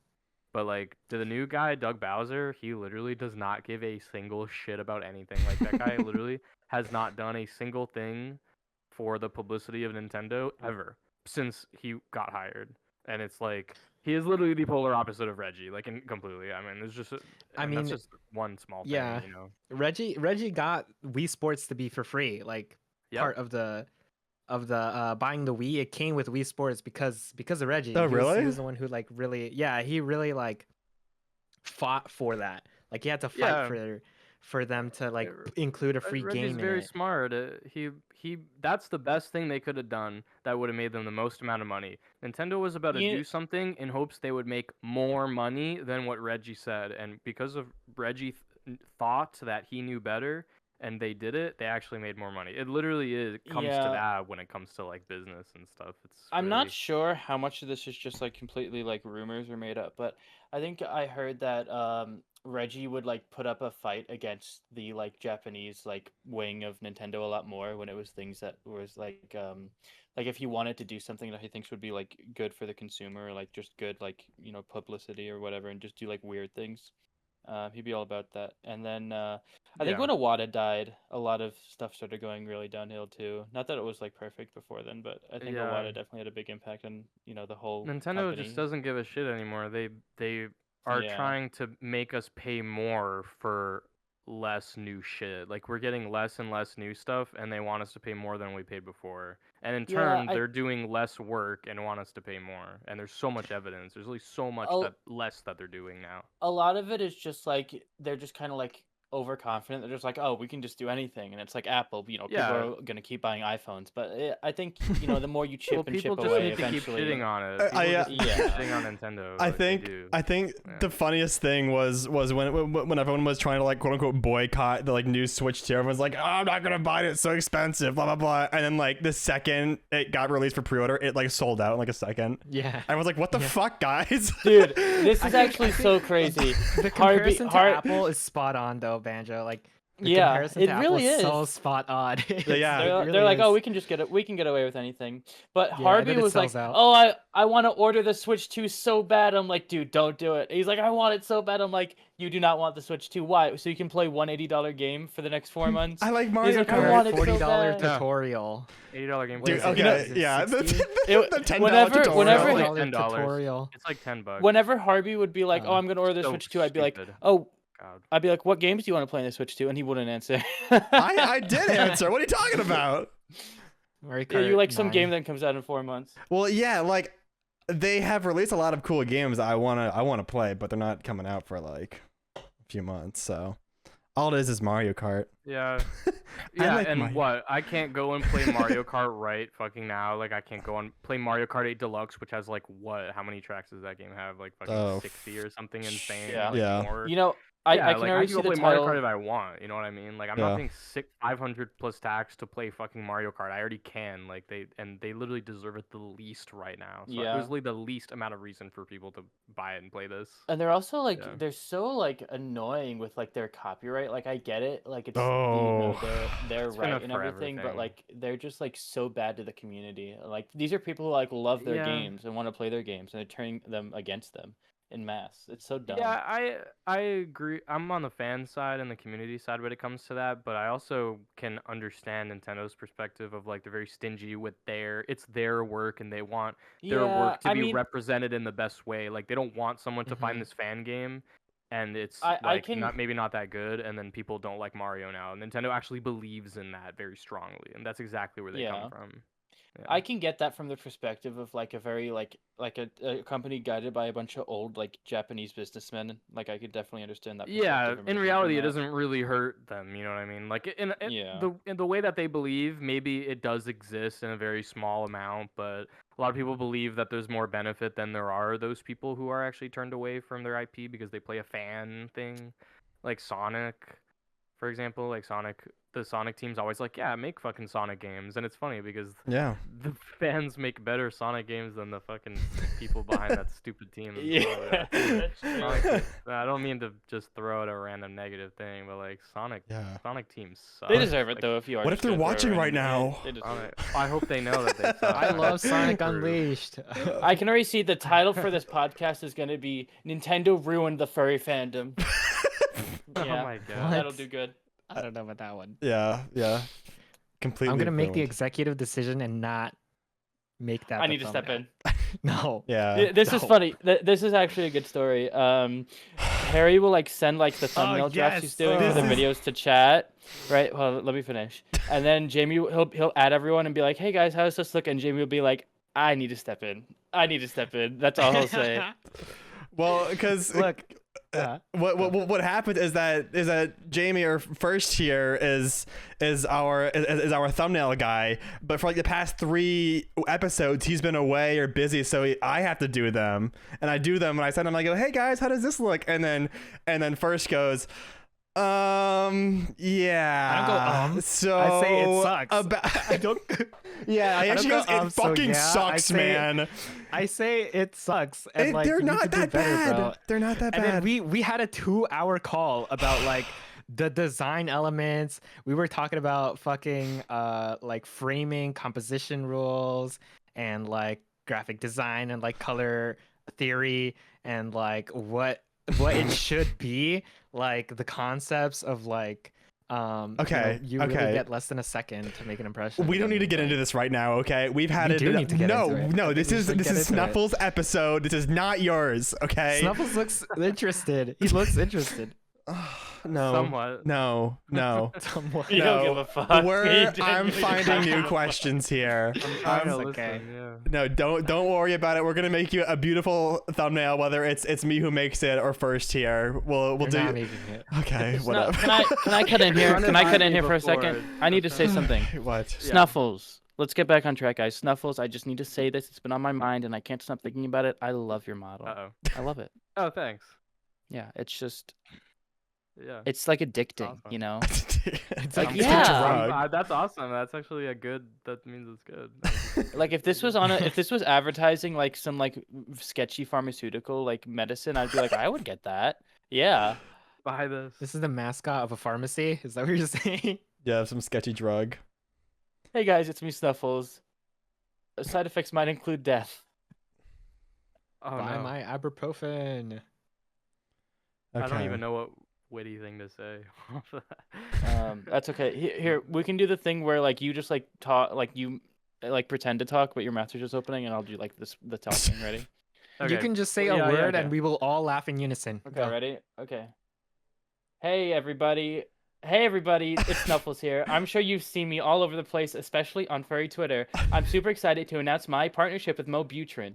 So we actually have a 5-for-1 discount, and you know, if you use code Snuffles today, and you take a bunch of pills I'm gonna send to your house, you will be a lot happier. So, thanks everyone. Oh my- Snuffles out. Snuffles actually said that? Oh my god. Dude, I'm gonna buy so many pills. Dude, sign me up. What's call him now to Oh my get God. to get $20 off in a second. It's like, in you a guys second ever bottle seen free. Futurama? You know the Hypnotoad from Futurama? Yeah. It's like that. Wow, thank you for that lovely That was beautiful. commercial, Snuffles. That was you did a really good job Yeah. there. Yeah, great job, Thanks. Snuffles. So chat, are you It's guys natural. gonna buy the pills? Anyone interested? Oh yeah, I forgot they were over pills. They were about pills. Snuffles. Yeah. Snuffles pills. Oh my The god. Snuffles Don't They take the TF Snuffle you into pill. the Take the drug and Snuffle pill. Take it's a this. side effect. Yeah, and all your Yeah. problems will disappear. Yeah, this model, because I just see a question about it. I didn't make it from the ground up myself. Basically, I commissioned someone to make a Snuffles model like 6 years ago, and they made like a flat faced. It had like a flat face. Like you see how I have like 3D eyeballs and a mouth, and it was basically a flat texture. And Mhm. basically I wanted to use it for VR chat, so I what's it called? I worked on it, and it was this. I'm just gonna change it into this one. Oh, why is my mouth is not? There we go. Yeah, I had this one, and this is basically what I worked on originally. So it's a little rough around the edges. And then the last week, this is what I did to the model, and I feel like it looks so much better. Like literally so much For our better. audio listeners, Snuffles' model went from good to great. Oh my god, I just forgot that it's people on audio. Yeah. Well, yeah, I basically got a new model, and if I ever make anything with this model, if I ever make anything with my model, it'll be a new fun version that you guys will probably like a lot more. Which is this one. But yeah. Yeah, that's Yeah, awesome. it's I'm just happy that I took the initiative and just said fuck it and like relearned Blender and like worked on this Oh because my like god. because Ferality as well, and I'm usually Oh, my are you going to Snuffles model for Ferality? Ferality. Yeah, I have a booth in Ferality. It's so Oh! fucking awesome. Oh my Nice. god. Wait, Yeah. Wait. Harvey, I know what you want to say. Say it. Yeah, Say it. What are we doing? Oh my gosh, I am so glad you reminded me of that. Chat, to everybody listening, we have a live show we're doing at Ferality. It's BARQcast Live. It's gonna be Saturday at 4 p.m. EST. So Do we have the guest announced for that? no, we don't. It's secret. It's secret. Secret guest. And so yeah, Secret guest. you guys should all come. Thanks for listening. And make sure you go to Ferality as well, because Ferality is probably one of Yes. the greatest virtual conventions, not just furry convention. I said virtual conventions out there. And make sure if you do end up going, you visit Snuffles' booth, because I mean, who wouldn't Yeah, want to meet this fluffy My derg? booth is awesome. Oh yeah. Actually, It's so I have good. I want to my come to your booth. It has I have made a new video that like showcases my stuff, but also I actually put my next song in my booth. So I've literally Oh, never is it- announced it Ooh. or Oh, said unreleased anything or said song. it. Yeah, so if you go to my booth, not only will you actually get to hear like a really good part of the song, but you also get to see the music video that I'm working on as well. And I literally Wow. haven't shared it or Okay. it's literally only in my Ferality booth. Yeah. Is your booth just like going through it the whole time, or is there like a set time that it's gonna be? Yeah, around? so it's there right now. So basically when Oh. Ferality starts in like 3 days, I think, Oh my god, is or that? something. It like starts next weekend, I'm Yeah. pretty sure. Basically when it starts, it's going to be paid, so you can't get into the I'm pretty sure you can't go to the dealer's den unless you pay. Yeah. But Right it's now free it's right now. Yeah. But there's also a chance that they just keep it free for everyone because of they already made it open. How does so- that work? How does the dealers then in Ferality work? Basically, it's a really large world, and it has a bunch of these islands, and this island basically has like imagine a circle island, and you spawn at the bottom, right? And then it's a U shape of booths on the top of the circle. So you just walk in, and you're surrounded 180 degrees by booths, and there's 2 floors of them. So if you just look above, there's another set of like all of them, and it's all in one world. So you literally have like hundreds of booths in one Yeah. world, and it's really cool because they used to be split Mm. into 3 worlds, but they're actually Damn. they're all together now. It's awesome. So what do you buy? Like, what is there to buy in a VR? dealers So tent? most of the things that you find there are texture commissions, model commissions, model edits. So let's say I make model A and someone turns it into, or let's say I make model 1 and someone takes the model and they turn it into model 1.5, like they're editing the model. So people also go there to say, hey, I edited this model, you might like my version more than the original. So people go in there and advertise, yeah, Wait. models, textures. There's like custom model commissions. There's lots of like 2D VTuber commissions, lots of art commissions, like mostly art drawing commissions. And then there's a lot of people that sell physical stuff, like custom shirts of your persona, and like Whoa. stuff like that. Shipped to And you, I guess. Cool. Yeah, and it's cool. Okay, It's interesting. just a way for you, not only like your name and your branding style to be seen, but like your product or your service. And people just don't have anything else to do on VRChat, so they go in that world and they go through every single one of them. It's awesome. I'm glad that they have this Okay, like that's early cool. access period, because a lot more people are going to be seeing the dealers den this year more than any other year. The fact that it's just been made public for everyone for like the past week, right? So it's cool, and I try to make the best booth I can to give like the best impression that I can, and I just hope it does good. That sounds really Snuffles, cool. I haven't. Yeah. You have a great energy. You're very gentle, and Yeah. you just have a good aura about you. Very good. Oh, thanks. Very good. I'm not always like this. So Well, some things. it make doesn't me matter rowdy. what you're like when the camera's off. well, I'm like this normally, even with the camera off. But I just mean sometimes I'm not the most soft-spoken guy. Like I like to get into things. I just have a lot of enthusiasm for things Yeah, that I You talk should have about seen this guy when they got sometimes. a Shake Shack order wrong. He was like, "How dare That you!" didn't even happen. That didn't even He stood on the counter. I made that up. I wasn't even there. Yeah. Oh my god. So are you gonna be at your booth at during any of Ferality? Oh, yeah. Is there any like set times? Yeah, it's so people can fun. find you, or are you just gonna be there Probably not. sometimes? So Ferality actually has a feature that lets you see when a dealer is in what instance. So Oh. not everyone can go into one instance. There's lots. Yeah. For anyone that doesn't know VR chat.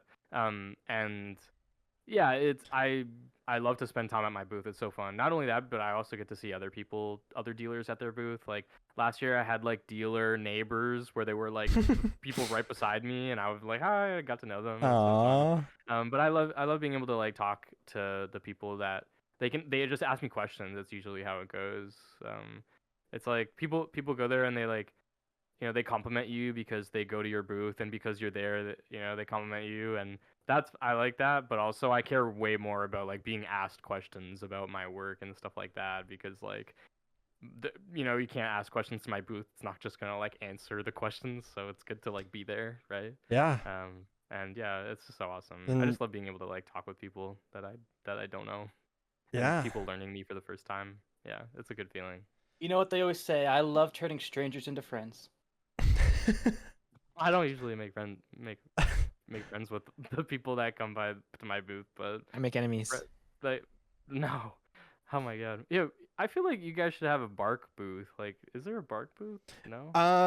I don't think we have a like we are doing our actual like event, our live show there, but I don't think we have actual you guys should have got a booth. booth. That would have been. You guys would have gotten like. You guys would have. I don't know. We would might have the be only thing like small. that. We might be too small for a booth. We only have like What? 270,000. Yeah, users. we're like really small. Oh my It's god, like- no! I know people that are like don't have like much following at all, and they have booths. Yeah. Like, I bet you guys totally could have got a I BARQ booth. yeah, I feel like we could have, but like this is at least my first Ferality. Like I didn't even think of having yeah. having like a show that we're doing there or Right. anything. So Yeah. that's where like super cool we're doing that. Like it didn't even cross my mind that I could have a booth because Yeah, try to do it next year. It's so awesome. You literally get so many eyes on your stuff. Like if you have a unique product or service and you advertise it well enough, yeah. so Banjo, what you guys do. yeah, Banjo. I think what we need to do is just be a nuisance and just run around the dealers and be like, join BARQ, come on, please. Oh my god, that's the next best thing. Just have like yeah. a sign. We're Holy just like, shit. guys, BARQ, we don't have a booth, but everyone come join our app. It's really awesome. You know, it's in That's in fine. people's own best best interest to join BARQ because, like, what are you not gonna make friends? Yeah. Everybody wants What do to you? make friends. What do you want to be lonely? Get on there. So we're gaslighting now. We're gaslighting people into downloading BARQ. Yes. You're gonna be alone forever. You're gonna be really alone if you don't get BARQ. You can make so many friends on it. Okay, I promise. I promise you. Just get the app right now. Just be a lower. I love BARQ. Thank you. Thank you. Okay, well we still have a lot of questions that we've had unanswered. So I don't know if you see any you want to answer, but I have a few that Yeah, ask away, honestly. Okay, so I don't know how long ago this is, but Coco asked, Snuffles, when creating music, are you planned and structured? Or, okay, I guess I meant, are you planned and you have it all structured, or are you impulsive and sporadic when it comes to making I'm music? Really so random. Really? That's what always scares me from collaborating. That's why I usually say no thanks to people who ask to collaborate, because I'm literally such a random ass. Like, the way my processes are extremely random, and I don't go in with a plan. Is it just like like one day you're like, oh, idea for music, and you just like hop on your computer right away and you just start going to town? Yeah, but most of that, well, sort of. Sometimes, a lot of it is that I'll think of something and then I'll go on my music software and I'll try to do it, and then I just can't create what I'm thinking, and then I give up. But it's like one time out of 100 times, one time it'll actually work out, and it'll be the next song. And like sometimes you work on something so good that it doesn't become hard to finish it. Maybe time consuming, but I don't when you're onto something, and you usually have a lot less trouble with it. Like, I've had a lot of projects where I had so much trouble with it, and at the end of the day, I would have to scrap it because I didn't believe in it anymore. Like, there was no way I could, like, quote unquote, like, fix what I needed to fix with these songs. But I'm definitely very, like, weird when it comes to making music and, like, what songs see the light of day. Yeah. I don't know. I just have, like, a very high standard for not just myself, but, like, I just have a high standard for, like, music in general. Yeah. So the same applies when I'm making music. Like, there's so many songs out there that I feel like don't really hit that standard, and like I literally treat my music the exact same. And so most of the time, my music, when I try to make it, it actually like doesn't hit the standard I like, and that's why I release such little music. So is because I'm only trying to put out the best. How many unreleased songs do you think you have? Oh, I have a lot of songs that are like ideas of songs. Where it's like, There's some that are a little more fleshed out. That'll be like a minute. Yeah, I have a lot of stuff that I just feel like, I don't know, maybe one day we'll see.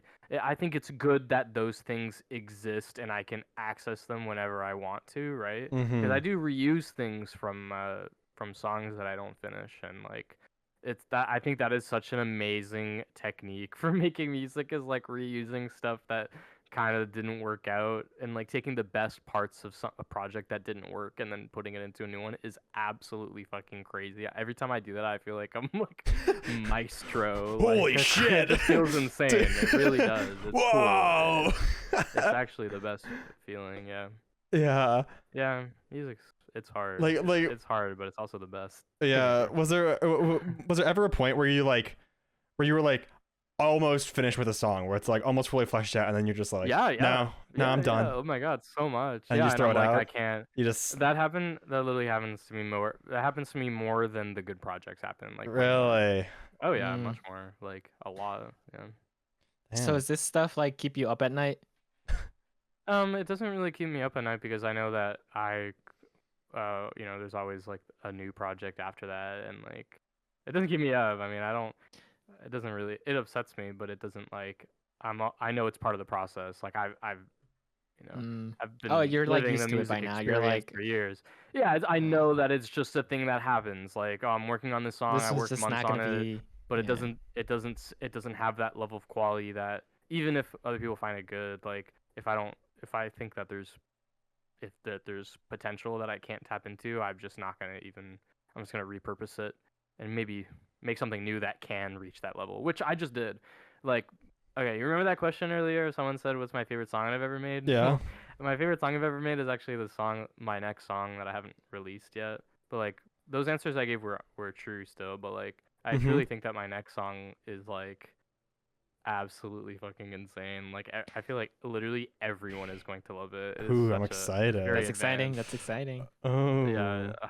it's So when's it it's coming out? I'm aiming for like July, beginning of July, because I'm working on a music video. Like, I can't really Oh. just put out a song. Sometimes I feel like I'm not restricted, but like there's a lot of musicians where they just say, "Oh, new song out now," and then you go to it and you listen to it, and they can just release music whenever they, like they don't really do a lot of visual stuff for it, like a music video. Yeah. But like Mhm. I sometimes I kind of want that because it'd be fun to just put out a song and be like, "Hey guys, new song, surprise!" and it's like a fun surprise. In contrast to what I usually do, for those who don't know, which is like I'll do like a week of promoting it, and then I'll have like trailers and teasers and then a music video, right? But Mhm. I finished my new song like a month ago, and I really want to release it, but I can't just put it out. I have to make like a really, really impressive music video because Mm. I understand that that's kind of what it takes for people to have an interest in your work. Like I have to be ambitious because it's worked for me. It's literally the Yeah. only reason why I'm able to keep doing this is because I try to get ambitious and I actually execute it, even if it takes a very long time and it happens very few times a year. Um, and so I'm just doing that with my next music video as well. It's Yeah. very time Yeah, I consuming. love seeing ambition. I love people like I love seeing people like have that drive, have that like I need for this to be good. Like I need for this to like actually be something that like I'm proud of putting my name on, you know? So like besides like the music video and like the teasers, like what's on your release checklist, I guess? Like what do you That's literally the only song. besides completing the I'm song? probably gonna make some music with Frisk after this because I need some Yeah. like I just me and Frisk were talking about it and like we're like furry music summer and I was like I mean making music with Frisk was literally just like such a fun experience. Like we're literally so similar to each other. Like we're literally the exact same age pretty much. Like we're like a few months apart. He's such an awesome. Oh I just yeah. like finding people that are similar to me, and he's like really similar to me. So We love yeah, he's Frisk awesome. here. Are you two like Yeah, brothers? Like from different mothers? it's he kind of feels like Can I that. say He's such something a about Frisk? yeah, I love that guy. yeah. Okay. Frisk is awesome. Thanks, dude. Banjo. Yeah. Thank you, Banjo. It was just his birthday like a couple days ago. Yeah. I know, Oh, I know. really? I wished him happy birthday. I wish we all could have been together to celebrate in person with a big cake, but maybe next time. A big Shake Shack Yeah, milkshake. Shake Shack. that's funny. Shake Shack. So Snuffles, I actually have something I want to talk to you about in regards to music production. You have Of said course. to me before, and I don't recall when, so don't ask because I won't remember. Okay. But you said that you kind of have the tendency to like work on like one tiny part of a song like for days on end or like maybe even weeks to try to get it like just right. Yeah. Is that something that like is that like a process you developed over time, or is that just how you've always been? Just like sit down until you get it right. Um, I've just have like higher standards than I did in the past. So Yeah. like if you go to like my really old music, um, I have this really old EP from like the beginning of 2021. Yeah, 2021, and basically there's just a complete lack of like there's things that are very blaring and obviously need to be changed. Even for my standards back then, like they were very obviously things that needed to be changed, like if a key was off or like if the pitch was off or something. And I just didn't give a shit. But now I literally, and you can ask Frisk because I was so like this when we were making our song. But like, if something goes on for like zero point 0.1 millisecond too long, I'm like Dude. dragging. I'm like dragging. Reduce that. Dragging, rushing. Are you it's rushing or it's dragging? dragging. Yeah, from Whiplash. Yeah, that's the only reason I use those terms now is because I didn't go to music school. I just fucking watched Whiplash and I love the movie. That's so Yeah, good. it's just I'm just like very small things really bother me and like Yeah. some things bother me so much. It's the reason why like a lot of my friends they'll like a song and I'll say, "Wow, this is such a waste of potential," because some things will just bother me. So like this is kind of a very I guess maybe controversial thing, but actually believe in like mistakes in music. Like if I'm listening to a song and I think that a song did something that it shouldn't have that may affect its listenability. Like, let's say a song does something weird that I think less people will listen to it because of. That's what I classify as a mistake. And obviously it's subjective, and I'm not going to deny that people will still love it, and that's amazing. You know, I like a lot of things too that some people say that maybe they don't like, you know, for my niche reasons, right? Um, but like I just feel like I don't know, I just have a very I just hear music a certain way, and sometimes I hear these things in songs, and yeah, I actually classify them as like mistakes that if it was changed, it would be a better song. That I don't just think, I think everyone would agree it would be a better song. So that's just where my brain goes. I have a very much like I think things can be so good that everyone can just agree that it's something is better because of something, you know what I mean? And like, because I mean, Yeah. I've consumed a lot of the best things that, like, you know, like you play a game on Steam and it has 99% on Steam, and then you play it and you love it, and it's like, yeah, because there's such a thing as something being this good, right? That it's just so It's peak. irrefutably good. I actually believe in that. I really do. And I think it's a beautiful thing, and it's like a really big motivation thing for me as well, is like the idea that music can be something literally so, like a song can be so good it's just one of the best songs, and I just love that. I chase that. It's such an Yeah. amazing. It's awesome. I feel like more people should be using that as their motivation. You know. Yeah. That's But yeah. that's a really good motivational technique. Oh, Yeah. That's why I kind of am just really picky. That's like a part of where my pickiness comes from when I'm making yeah. music. Yeah. Interesting. Okay. I get that. But at the same time, I think there's also like something to be said about like, because it's like goodness isn't like it's obviously not an objective thing, and I think that Right.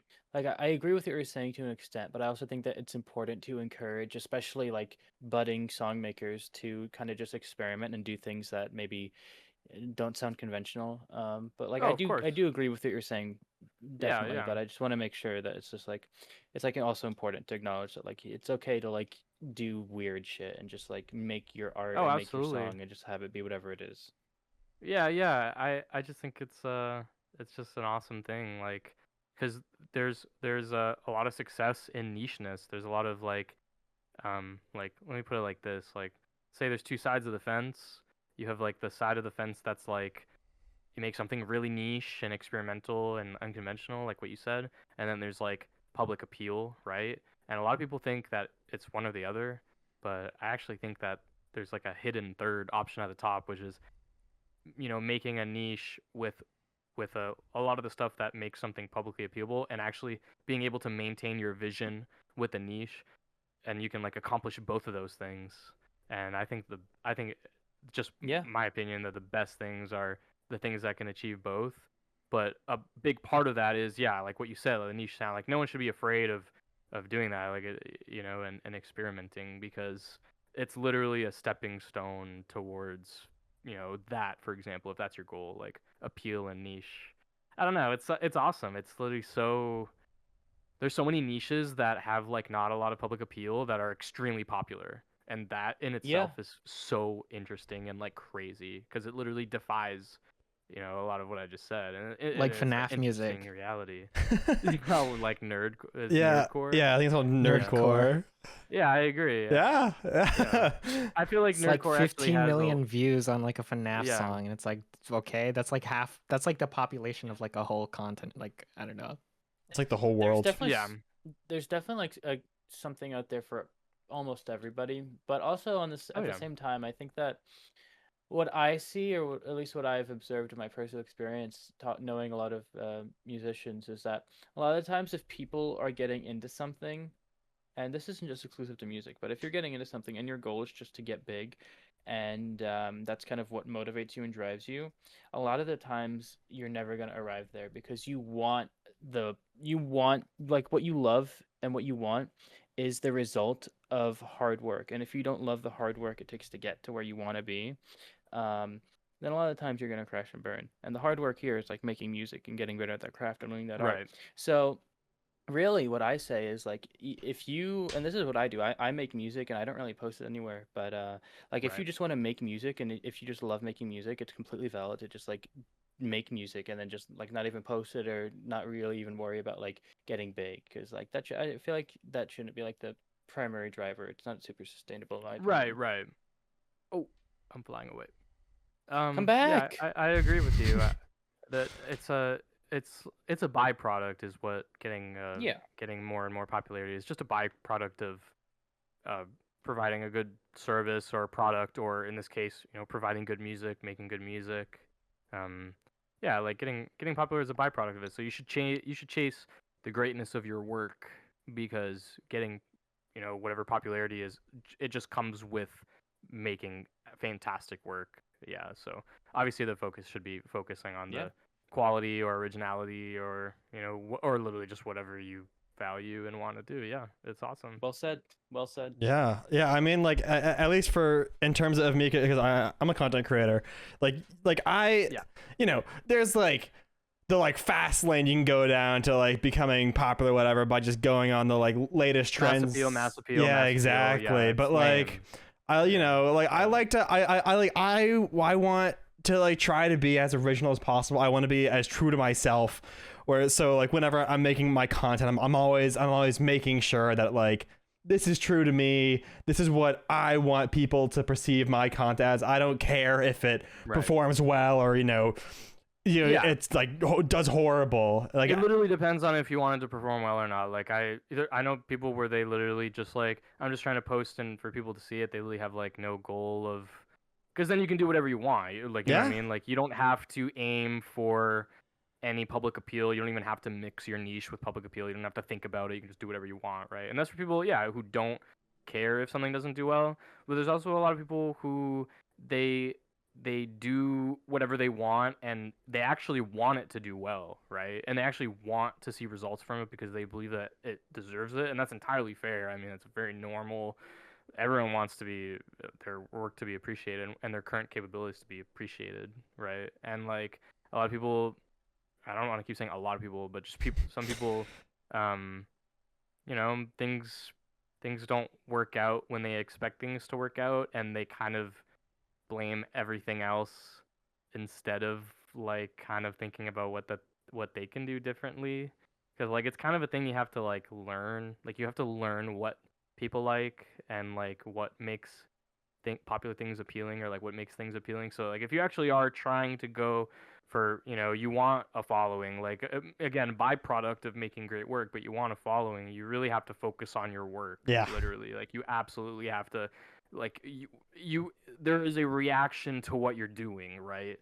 And that's what you're given, is reactions to what you're doing. So it's like if if you're not getting something you want, like the reactions you want, should always, it's good to realize that there's kind of like a bigger thing going on, other than people just not giving you the time of day or people liking your stuff. Like there's a lot more to it than that. Mm-hmm. So it's never really worth getting mad at like the way things work, or like getting mad at people, or like, I'm not mad, but just like being disappointed. Like there's always a reason, always like makes sense why, you know what I mean? And Yeah.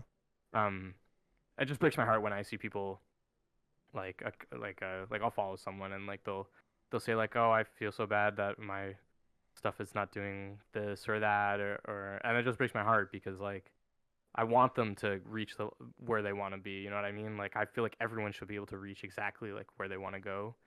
um and it just breaks my heart when like So you have good people kind of intentions. blame. You're not just like being like, oh, like this could be better. Like this isn't Oh, of very course good. not. No, Yeah. I'm very optimistic about it, because I believe in people, because I am literally like absolutely no different from like everyone. Like I have, I don't know, like I have my weird things myself, and I have a lot of weird things about me. Like I just feel like everyone can go figure out like past that, and like get past whatever is weird or whatever is holding them back, and reach where they want to be through the whatever medium, like through, if you're doing art, getting more ambitious with the art, or music, and thinking, oh, maybe I should do some visuals for the music. Like these things will there's things that you can do in your ability that will actually help you get to where you want to be. But a lot of people either like don't realize that, or they just have the attitude of like, well,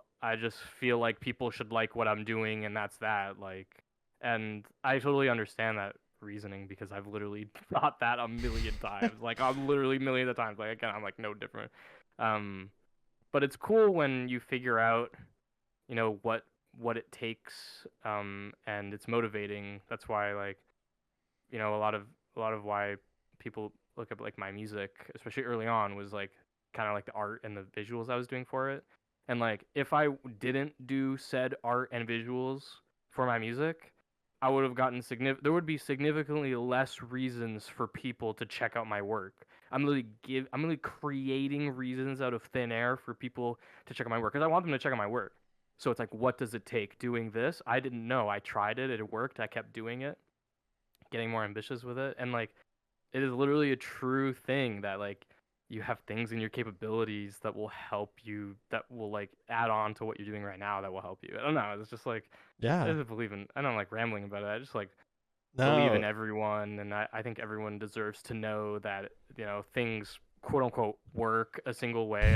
Or I don't, or a certain way, it's not a single way. Like, and I don't want that to be like discouraging or demotivating. I feel like it can be used in a negative connotation. Oh, that's just how things work, or that's the game of. It's like, it's not like that. Yeah. It's actually a more, you can view it in a much more motivating and positive way, and it's exciting. It's literally the motivation for you to do these things, and then guess what, they actually work out for you, and it's just awesome that things are like that. It's like amazing. I just love it. Yeah. I'm really so blessed to be able to experience that and like share that's actually the reality. It's awesome. Yeah, no, It's crazy. like it's like, content creation isn't like a straight arrow. It's beautiful because whether it's music, videos, whatever it is, it's just like content creation is a giant sandbox. There isn't one correct way to build a sandcastle.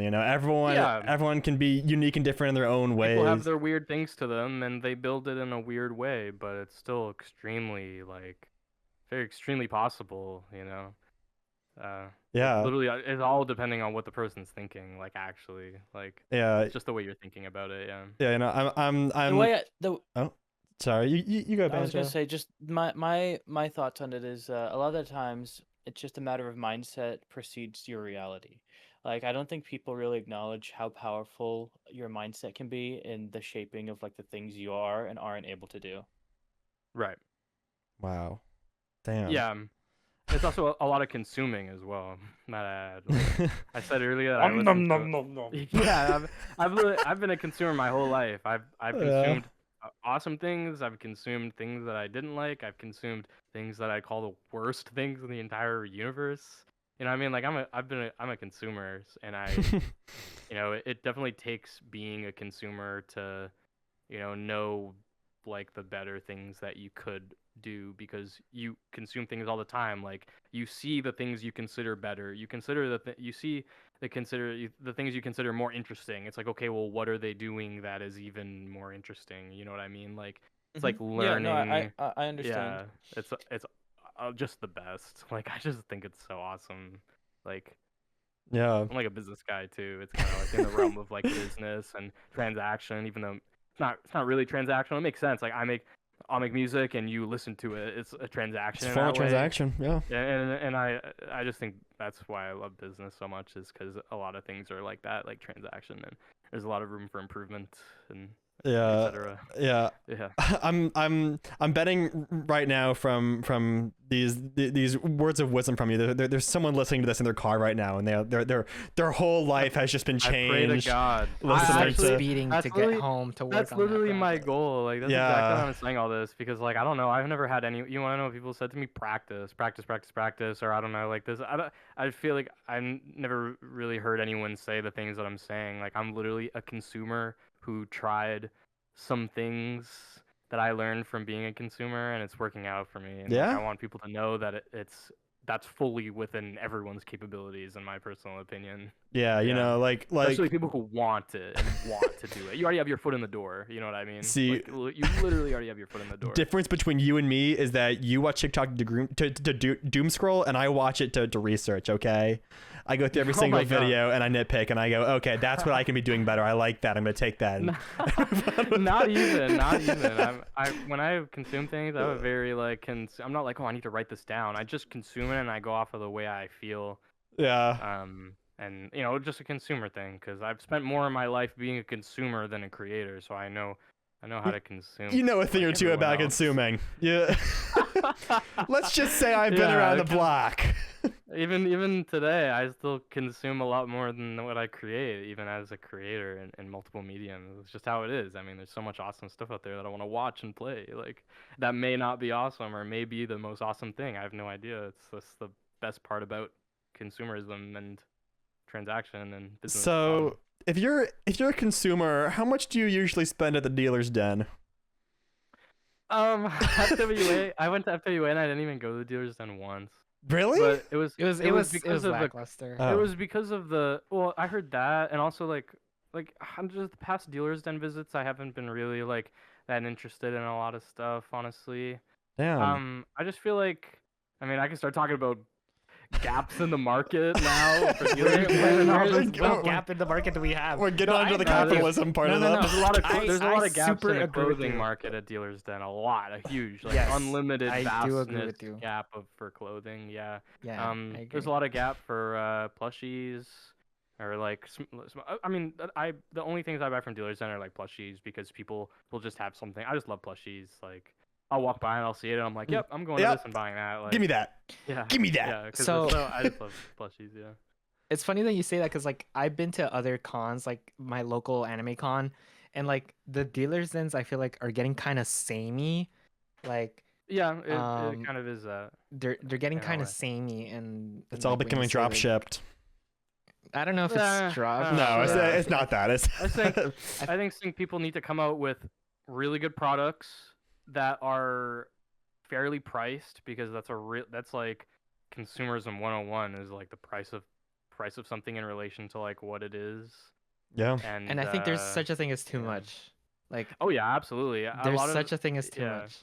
I mean this in literally the most like polite, nice, kind, respectful way ever, but like there's a lot of like, I'm an artist and I should be paid a lot because I'm an artist, and I'm an artist too, and like I'm for that, but it will affect your sales. It will, like, if you Mhm. make, like, let's say there's a product and it's like, it's a simple, cheap product made aesthetically pleasing, for example. So it's not, I'm not saying the thing itself is cheap, but like, let's say, like a strap around your neck, like a lanyard, right? And there's like the lanyards are cheap, like $5, like they're very cheap, Yeah. right? Now imagine I made a very special, fun lanyard, right? And I made it really cool, and you want it, you see it and you want it because it's a good product. I want that. And I priced it at like $150 because I'm an artist and I deserve a lot of money for my work. And it's like, I agree, and like I totally agree. It makes total sense. I mean, it really does. But you're gonna get a lot less sales, and I just feel like there's a big gap in the market at dealers' dens, and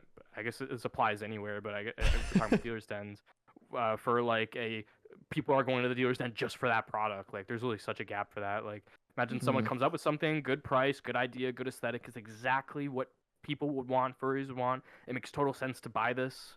And then and it's a good price, and I do really good promo everywhere on Twitter, and I'm like, dealers' den, this is where I'll be, good communication. And they take over the whole dealers' den from having an amazing product, and everyone's Yeah. talking about it, walking around the con with whatever it is. Yeah, I mean, stuff like that has happened. Yeah. Yeah. It has happened a lot in dealers' den in the past, yeah.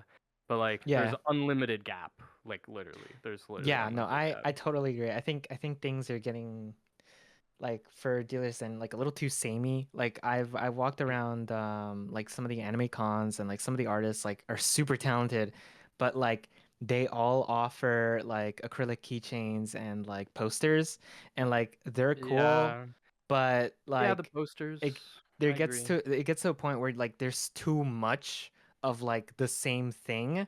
Like sometimes like I see artists that offer like 60 different designs of posters, and it's like, well, how are you gonna pick like which one you want, and there's like 60 designs, and you can't even like tell like what's going on in them. Like they're all beautiful illustrations, Yeah, but I think it's like almost like people are trying to get too ambitious in the wrong ways. You know what I mean? And yeah, not to call these yeah, ways wrong, right? But it's more like I completely agree with you when it comes to like posters. I haven't even really thought about that until now. But yeah, I walk into a dealer's den and I'll Yeah. see like those boots that have like the really tall backs and they have like the posters. giant And wall of to posters. me, Mhm. it's an idea that it's like I've seen it so much to where if I think of those posters, I don't think of a specific name. I think of like the idea of posters in the dealer's den, and I think of those.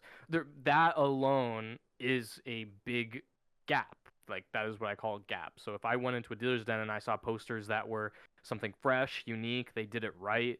It's an aesthetic that people want for numerous reasons. Whether it be like low keyness. Like I know a lot of people like low key furry stuff rather than super outgoing, bright furry. Yeah, that's And me. Mhm. There's just so much Like room I'm a in furry, there, deal with literally. it on a t-shirt. Yeah. I'm sorry, Oh. but when yeah, and I just feel like where's any?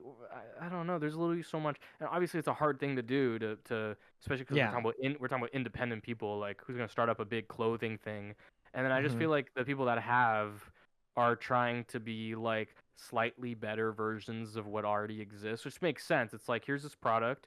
What if we had a better version of this and then we sell it? But the problem is that it's still in the same realm. I see way more success going outside of that, and there's just so much to be desired in terms of clothes. Yeah. And yeah, posters too. I don't know. There's just more to be desired. We all Yeah, desire more, I agree. period, when it comes to all these different things. And I feel like again, that should be a very motivating thing for creators. Is that is a reality, and that Yeah. the consumers feel that way, right? Yeah. So I'm I love gonna being a sound a little consumer. douchey. Like I'm It's gonna okay. sound a little No. douchey, All but right. like I walk Okay. around dealers' dens sometimes, and I'm like, in my mind, I'm like, I could do better.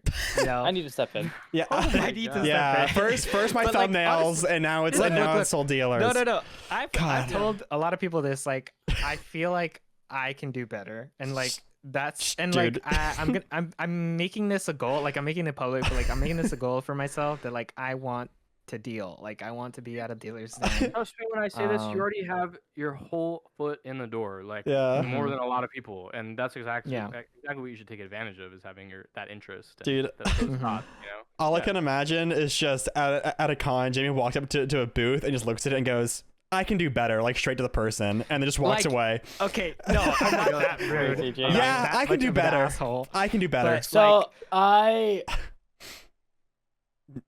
Yeah? But do y'all no, agree? Jamie, go. Held his breath there. So actually, that's interesting because Oh my here's what I was God. gonna say. Here's what I Yeah, was gonna say say, it. Jamie. Yeah.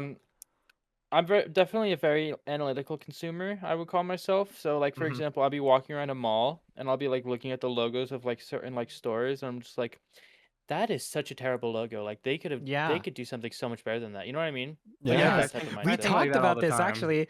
Badger, we actually talked about this while we were walking in New York, and like we did. saw like We did. we saw like this law firm logo, and it looked so Oh, bad. it's a law firm. I mean, So come bad. on. What do you?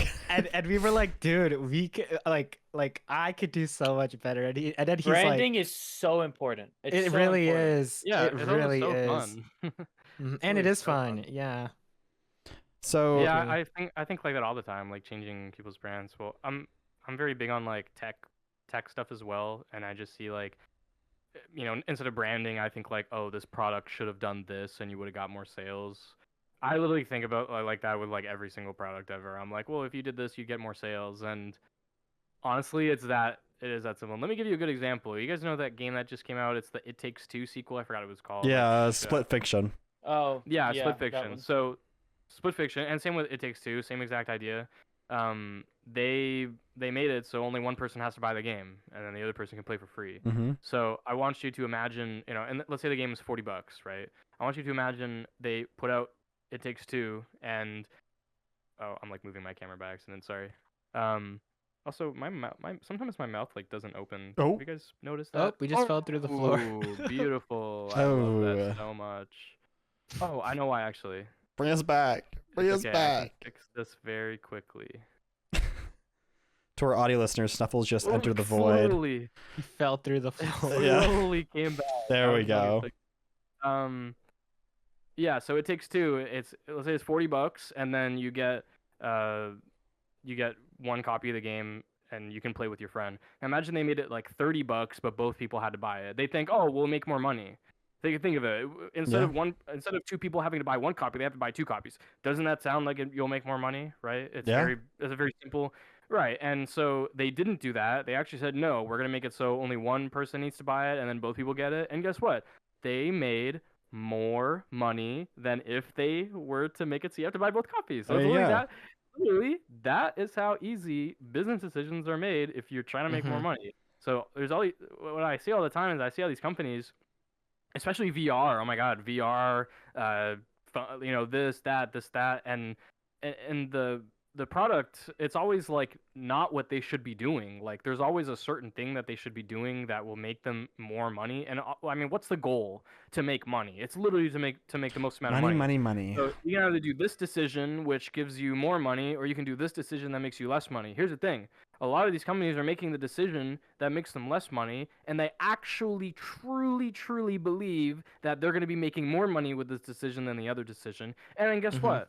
The decision to the consumers is the most brain dead, obvious, like, decision to not make.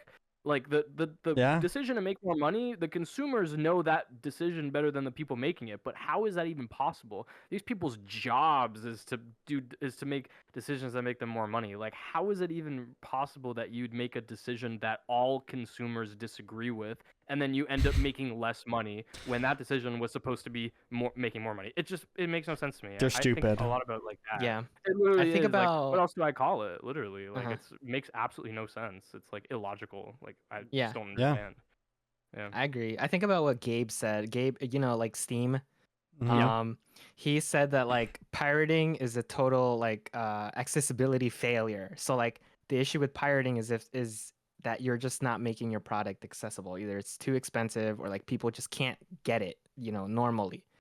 So Yeah. Yeah. like if you make your product too expensive, people are gonna pirate it. Or if you make your product difficult to like access, people are gonna pirate it. Like that's why we have emulations, because Yeah. like you can't play a fucking Game Boy game on your Switch, like that easily. People pirate it. Like Right. that's the And there's problem. so many. There's a million ways Nintendo could. I will say emulation. We'll just say Nintendo. Well, there's a million ways Mhm. that like Nintendo could find a way to make emulation more accessible and even find a way to monetize it. You know what I mean? There's a million ways. There's literally an infinite amount of ways that they could do it. And they choose the way that they think will give them the most success, and success means money and also uh, public perception. And they always, Nintendo's been messing up.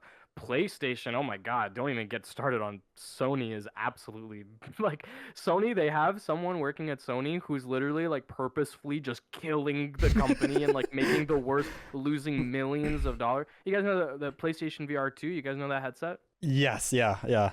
So, PlayStation VR 1 came out in like 2016 and it didn't really do that well because there wasn't most of the VR market was on PC. It was not on PS4.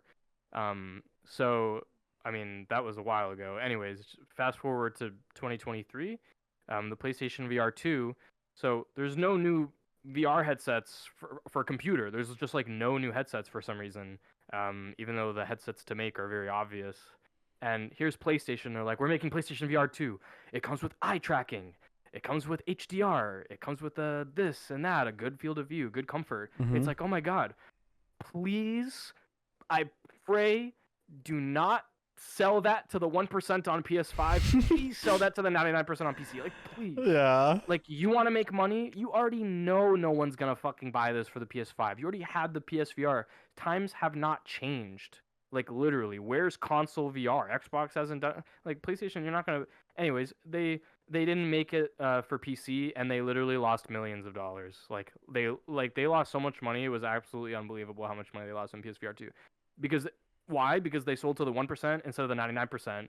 And let me ask you guys, what's going to make them more money and public happiness? Selling to the 99% or the 1%? Like, what the hell even is this conversation? There's These people with their jobs to decide. in layman's Like, terms, there's a bigger market to sell to PC than the smaller market. Yeah, in fucking and console. you want to know why they made that decision? They genuinely thought they'd make more money selling to the 1% than the 99%. Boom. I don't know. That Companies, is dude. literally it. Maybe There's nothing maybe else I to wanted it. to say maybe there's like an exclusivity deal that like Sony had with them, and then they're paying for it. So, but even that, Well, like, it's just doesn't make any sense because they're making less But, money, like a lot yeah, less. And the goal is to make a yeah. lot of money, and also make people happy. Which they were this close. Actually, they were like, I mean, how? It's literally like, why would you pick 99 over 1? Anyways, that's just an example of stupidity. And then that's what I mean. Like, who is this person at Sony like purposefully trying to destroy their own company? Like, how do you? There's a mole. How else am I supposed to describe that? It's like crazy. And then the PlayStation VR 2 story doesn't even end because a year later they actually said we're bringing PSVR 2 to PC. They're like, yeah, we're doing it. You just have to buy an adapter, which is shitty, but whatever. I mean, obviously everyone prefer not, but okay, but adapter's not the problem. Okay, so let's think of the original idea of buying a PSVR 2 for your PC. Why would you buy a PSVR 2 for your PC? Obviously, because you want something updated that has features that your PCVR doesn't have, right? It's a point of an upgrade. That's why people would buy it. So PSVR 2, people would buy it for the screen. It's OLED. It's an OLED headset. That's an absolutely massive buying factor. A lot of people are looking to upgrade to OLED. There's basically no options. So here is Sony, and they're like, okay, we're finally putting it on PC. Here are the reasons why anyone would buy it for PC. All these new features, and then oh my god, they make it available for PC. But if you use it for PC, all of those features are disabled. What? What? I'm sorry. Like, I can't even call that stupidity. That's like literally purposeful destroying, lose money. And so it's literally finally an option for PC users, a new VR. Like, you can go. There actually is I can actually recommend a new VR, but I would recommend it for all of the features that they chose to disable for PC. What the hell? I mean, I'm literally just, what is that? That's like not even human. Seriously, I genuinely believe that's not human. It's not common sense. I bet if you sat down with those people in the room, they would tell you, yeah, we thought we'd make more money. Oh, yeah, if you want to buy it for PC, it'll make you want to buy a PS5 so you get those features and you go out and you buy a PS5. Which said no one ever, ever. I doubt even a single instance of that. It would be the other way happened. around. It'd be like you already have a PS5. You want something that like is seamless with your PS5. So you'd want the compatibility, not the fucking the exclusivity to the fucking PS5. Yeah. Yeah. It's accessibility. Ridiculous. People you'd think that like people would make things more accessible to the consumer, but you know. But this is the world we live in. Yeah. That's it. When it comes to business, this is literally as easy as a lot of business gets. Like, it's something that everyone can understand. Like, there's people that want to give you money, and you're giving them something else instead of what they are asking for, and then you make less money, and then there you go. That's called a bad business decision that hurt your business. And there's these people where they wake up and they work, which is these things we're talking about, and then they go to sleep. And then they wake up and then this and they go to sleep. And somehow, even though their whole life is pretty much dedicated to it, they still end up making decisions like what Sony did with their PlayStation VR. And that should be very inspiring for everyone and very motivating because, like, that because we could do better. Because we could I do could do a better. whole Yeah. lot better than that. Like, That's how I feel. literally. That's how I feel. You A could lot of the do times. I feel better. like I could do better. Yeah, But I'm just too busy. Yeah. Like I feel like the moral of this episode is just you can do We could do better. better. You can do better We than can. most other I people. absolutely agree. I Because absolutely do agree. with that being said, we are at our 2-hour stopping point, which is usually what we try Oh to my get. god, no. Dude, I bet we could go on Oh for so my many God. more hours. Dude, I checked and it was like 20 minutes in, and then I know, dude. It flies by. Like It does fly by. I would love to It does keep fly on by. going, but I think Banjo has some plans he has to attend to. But you know, we can always do a part 2 episode if we have so much Oh, more to yeah. talk about. Because like I Yeah, really, no, honestly, I think that the vibes were immaculate on the show, and I think we all clicked really well together. Well, except for Oh, yeah. first, maybe. yeah. What do you mean except for What? me? It was good. Yeah, sorry, No, first. I don't agree. No, I'm guys just kidding. hate I'm me. kidding. No. I'm kidding. Yeah, I'm we love I know. you. yanking your ears.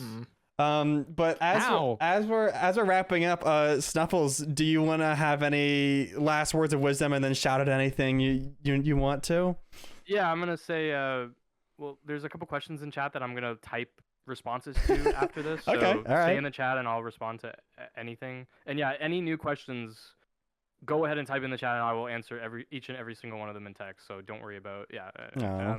And besides that, like I had an amazing time. I mean, oh my god, I'm a chatter.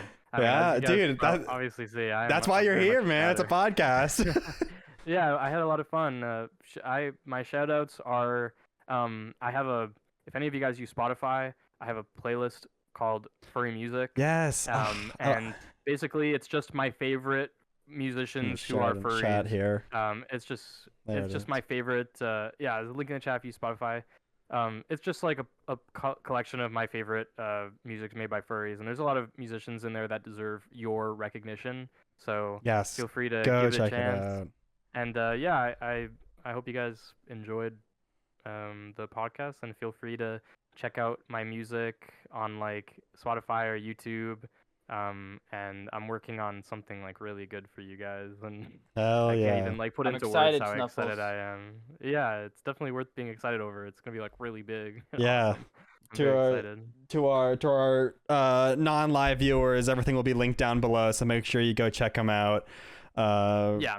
Really amazing artists. Like, I truly love your stuff. It is awesome to listen to. Yeah. And to all of our listeners as well, we have BARQcast live at Ferality Saturday 4 p.m. EST. Be there, and then also get the BARQ app. If you're lonely, you can make friends on the BARQ app. There might be a furry near you. There might be a furry near you. You never know. There, make friends that- with. Oh my there God. might be. You never know. They could be right next to you. But yeah, no, 266,000 on the BARQ app right now, and people are making friends every day. People are getting married. People are, people are just falling in love with the human Look, experience. I guys, think, I'm on the gonna furry say app, BARQ. something about meeting people on BARQ. Okay. There are fuzz on BARQ. Okay, I'm just gonna say it. There's what? Okay, nothing. Okay. What? Okay, never mind. Never mind. So Ignore that guy. before we sign out here, Snuffles, I have a request. Of course. Can we all, including you, Snuffles? I just want to see you do the double wave again one last time. Before Yeah. Yes. Yeah. Yes. Okay. All You're right. not gonna do it. Do it. Ready? Well, yeah. I can't do it. Okay, well, bit's ruined. Thanks first. God, Sorry. this Look, guy, man. I was asking for fucking recommendations for VR because I haven't touched VR like ever in my life. So I'll help you with that off stream. Not much I yeah, can hook me recommend up, for hook me up. VR, honestly, right now. yeah, hook Yeah. me up, I'm a Snuffles, hook me up. I'm a whole different Just got- puppy off stream.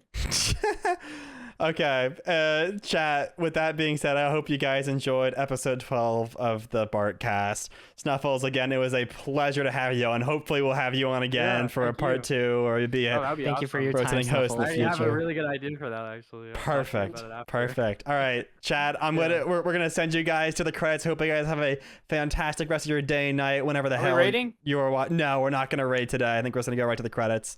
Okay. And chat.